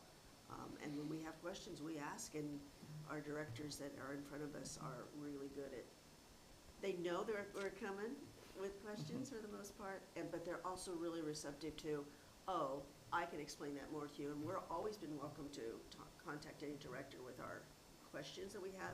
It's really helpful if we can ask the questions prior to the meeting. This one was just like, oh no, let's just watch this happen, because it's just something else. It's so unique, but if we have a question prior to a meeting, our directors are always, welcome our questions, so that they can, if it's in your mind, it's probably in my mind too, or it was something I should have thought about. And so our directors are really helpful in clarifying for us so that we really do understand what we are passing. So with that, it is recommended that we adopt the addition of the EBBA, which is the Student Health Services, and EBBAA, which is Infectious Control and Bloodborne Pathogens, and then delete the other policies that are listed because that information is replicated in the two new policies. Thank you. I- Questions, please. I move that we approve the 2 new policies. I had a couple of questions. Do we want to go ahead and second it and then I'll take second questions? it, and then, so we can Great. get to the questions, yeah. Thank you. My mind always goes to highlights with big things. So my question is about the staff member and how it's 1 per 60 students that must be trained. Is that on site during the school day? Is that at every event? Is that, what is some, like, what happens if there's a trained person in CPR or first aid, but they may be on leave or they're not on location? Is there some sort of measurement that there are 1 per 60 on site? So fortunately, our HR department manages and keeps track of all of that. And so as building principals, we get updates. I just received mine from Shannon Burley a couple days ago stating for CTC, we have to remember that we have to have 1 to 60. And for CTC, we actually require that every single staff member has CPR because of going out into the community. So HR manages and keeps track of the ratios as well as how many staff are trained, and then that information shared with principals. And so with CTC is the exception of having less than 60 students. Everywhere else, we have many, many students, so we have many, many staff trained on site for those pieces. So they help to manage that piece to make sure we're meeting those requirements. Do you know from the perspective of the question, because like, let's say Principal Hubbs is at the volleyball game tonight and he's the supervisor on site and the coach, is there the level of distinguishing to say that that event's happening, one of those 2 people is trained, or is that just a general 1 to 60 within the overall context of the school? That is a great clarifying question, and I'm actually going to follow up with Dante also, because thinking about the individuals who support a lot of the co-curricular activities, because thinking about there's so many after-school activities. Theaters, sports- clubs. Exactly. So I can follow up on that piece. To know that we're having those people at the Right. events or at, that are capable of addressing those needs. That's the important part. I think, and I would follow up, there's also the emergency response team. And are, similarly, like, are those, there's no fewer that, it looks like there's no fewer than 6 people that would make up, and all those 6 people know what the district policies are. Are there, like, after school events and whatnot, what's going on with that?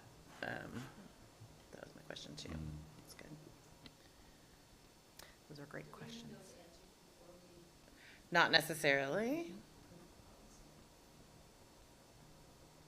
I would like answers to it, like Yes. how are we, like, am I going to interrupt the process? I don't really see a reason to, but I want to make sure we have Yeah. protocols in place to ensuring that this is happening. Yes. And Agreed. so whether that's vote now or vote later, you guys tell me. Okay. One other question, it was alluded to, but maybe I'm not clear. Do all staff get bloodborne pathogen training every year? Correct. Great. Yep. Well, let's go ahead and take a vote, and then we can, I definitely, Just in terms of the answer to Director Harden's question, I don't think voting on this has any challenge or harm to getting the answer to your question? If it, Is- how do you, I just Yeah, want to be sure that's that what I'm you're. wondering too, because Right. I'm a little bit hesitant to vote yes and then, all right, good, we're good. I think that, so here's what I'll say, is that I think that, whether or not we get the answer before or after we vote has little impact on this. But I think for our state of mind as a board, really having that answer to the question is going to be super helpful. And so I'm fine if we want to wait. I'm also fine if people want to vote on it to say, hey, this looks good. Or say, you know what, we know that the next time you come up, we're not going to need to have a discussion because that. So real quick thumbs up, thumbs down, round robin, taking a vote. You know, it's a first read, so I'm tempted to gather the information Yep. and then come back for a second read, as just to ensure that we are following through with it. Not that I don't trust everyone, but also I don't want it to just, I don't want us to lose that Yeah. attention, because it seems like a pretty important factor in Yeah. making sure our kids are in a safe space. Great.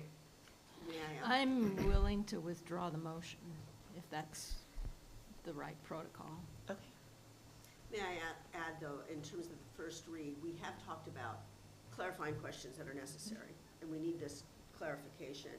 If Director Wright gets the clarification to us as part of the Friday, or directly to us, is it okay to put this on the consent agenda? We get our answer to the questions, we're comfortable that we put it in the consent agenda, we don't have to bring it in back through unless.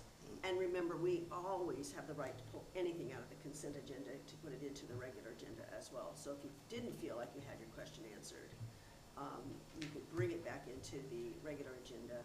But if we get the information this Friday or elseways, and we're like, oh, that's the answer, great, we are protected. Yes. Then we know that, and we're comfortable with that, having it placed in the consent agenda would suffice. With the confirmation of items, yes, Yeah. that is fine. Okay. That's fine. Thank you. You know, That's we great. don't need to sit down and have the answers can come via email and then a Great. Friday update or follow-up in some sort. But, you know, if we were to take the vote now, I'd probably just abstain. Okay, let's go ahead and hold off on voting, knowing that we'll be looking for a little bit more information, but then we're welcome to see it in confirmation items. Director Wright, are you clear about the ask of the board? Yes. Okay. Yep. And Director Andrew also gave me the extended information from the OAR, so looking at that piece, so that will help with clarifying questions to the building principals. So, great. Perfect. Great. All right, so another fun topic. If you don't know about student services, there's a lot of fun that happens in student services. So head lice is one of those things that happens. So He if mentioned you it in my Head Start. Exactly. It is really, really hard for it not to. So one of the pieces about, if you're looking at the head lice policy, you'll notice there are a lot of things crossed out, and there's barely 5 lines worth of text that's included. And part of that is representing, and as you can see in the board note, there have been lots of conversations around head lice and really looking to minimize and dissuade and get rid of any exclusion that is connected with that because of the inconsistencies in what's happening around, that it is not harmful in any way to students, even though it can be really difficult for those who have to manage. And as somebody who had kids with long hair and had head lice lots of times, way more than I ever want to experience it, this is information that when we look at it from a health stance, that it's not interfering when it comes to the reasons why students are excluding. So this policy has been very simplified, and it is recommended that we pass this. And so I am happy to answer any questions around the little bit of text that's included in this policy now. Thank you. As a parent who has also dealt with head lice, is there going to be any communication to the community at large that the policy is changing? Do we feel like there needs to be? I would, for me, I always would keep my kid home if there was an issue with lice.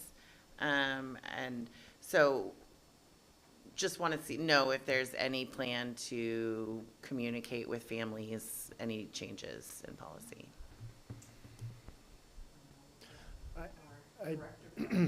Yeah, and I would say, and correct me if I'm wrong, Director Wright, I think that some of the, if this is the right way to put it, the more controversial elements around the head lice policy happened probably about a decade ago when the shift happened from exclusion for head lice to having students remain in school.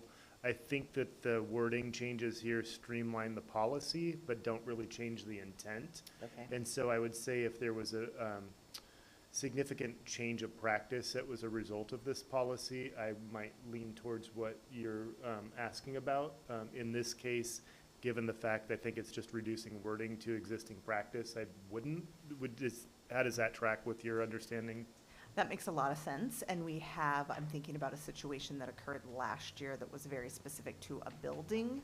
And part of talking through, really trying to minimize and bring it back to the guidance that we have and trying to keep it as local as possible, because often there are those conversations, why are kids allowed, what's happening? And so we've, in those situations, provided communication as needed to redirect families. This is the practice, this has been the practice, these are our policies, and this is the recommendation that we're following, versus having to do a big scale, because again, it's been this way for quite a while. So I think I'm thinking of it the other way, like I would keep my kid home, right? So like, If they had lice, or if you thought that there was lice? if they had lice, I keep them home and I So treat them, that right? would be So like, more- if I knew I could send them to school, not that I'm not gonna treat them, but I think that there's like, yeah. I would say lice identified at school would be a conversation between the nurse and the family, and that information would naturally be communicated. But what I'm hearing you say is that you're discovering lice at home under the impression that the child can't come to school, and then realizing that there's I have to take time off. I Yeah. have to go pay hundreds of dollars because I'm not gonna sit there with a comb. Yeah. It's also part of the guidance when families call in to schools usually, Okay. and like, I need to keep my student home. Often if they're saying why, then that's a good place for us to remind our staff that, Yeah. to share information and resources with families and to let them know that they can come to school. Because I Yeah. think that's an important piece, because for many of us, we do think that like, and for some families, they're like, we want to treat it and deal with Yes. it right away. And so that sometimes takes a while. And our building secretaries are really in tune with this because they're dealing with it. Yep. Cool, thank you. Anything else? Yeah. Please.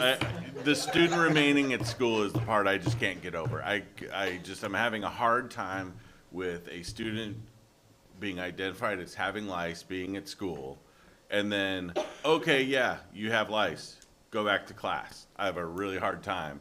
And as a parent, if I heard about that in my daughter's class, I would be a little bit bitter and a little bit, what? You know, it's like finding out, oh yeah, they have the flu, but they just went back to class. But we know they have the flu. I see them in sort of the same vein, and so I'm having a hard time with the policy saying the student remains at school.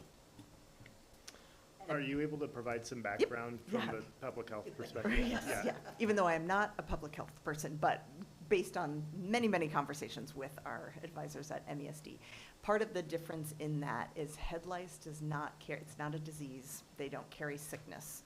They're really annoying. And I think it freaks a lot of people out because they're bugs, but they don't carry any diseases. And so that is one of the differences, whereas if we have the flu and you have a fever, that is a communicable disease. And so there is a difference between there, even though it seems like if you have bugs, that they would carry diseases, but they don't carry diseases. So But they're that is a part. communicable. You can pass them on, but they're not passing any sickness or diseases. Yep. Yeah. And I think that where we are with attendance issues too, probably plays some factor into it.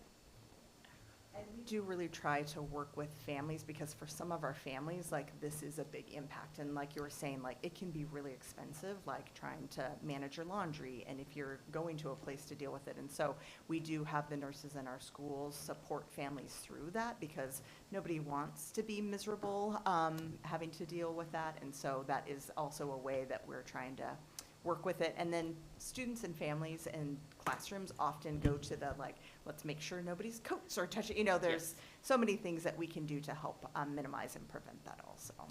I have found that a flat iron does work wonders as opposed to the medication. So maybe our nurses all need little flat irons in their offices too. Does this keep us from passing this policy in any way? Well, I think that we can take a motion and take a vote on it and see where folks are. I move that we pass the policy as presented in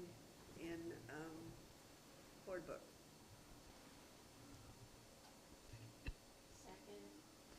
All right, all those in favor, raise your hand and say aye. Aye. Aye. All those opposed? Opposed. Opposed. All right, so we have 2 opposed. It will pass. And I would just say that I think regardless of the division here, I think it would be important for us to provide the board with some guidance. I'm looking at some right now from the Oregon Health Authority. So in my Friday update, I can intend to provide some of the background rationale as to why this changed. I don't know that it'll bring you to a yes, but it might provide a little bit more rationale as to why it was done.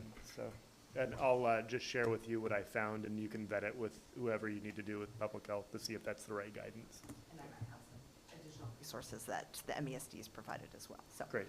Great to see you all tonight. Thank you so much. Thank you. Really appreciate you bringing policies forward. Future agenda items. What do we have? All right, our next meeting is scheduled for October 23rd. It is a work session and it's virtual. So the way that the cadence of our meetings are, if there's a second meeting in the month, it's work session, it's virtual. So that's what we have, and we have a few things.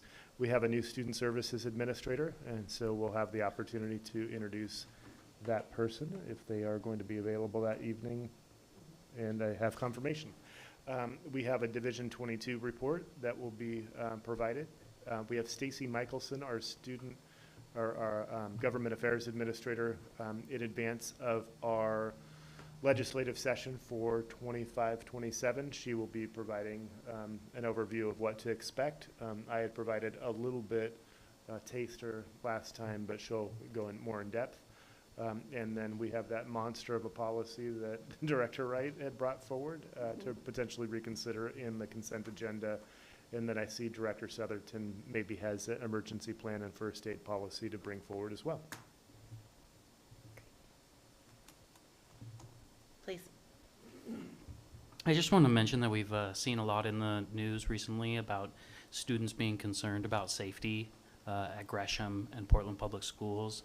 And I'm not sure how we can, but I'd like to reach out to the students in some way and let them know that the board is available to listen to them and wants to hear, if they have safety concerns like the student body at Gresham or Portland Public. So I want to put that out there. We're asking for more public comment. I hope we can welcome them to kind of share their experiences and how we can help.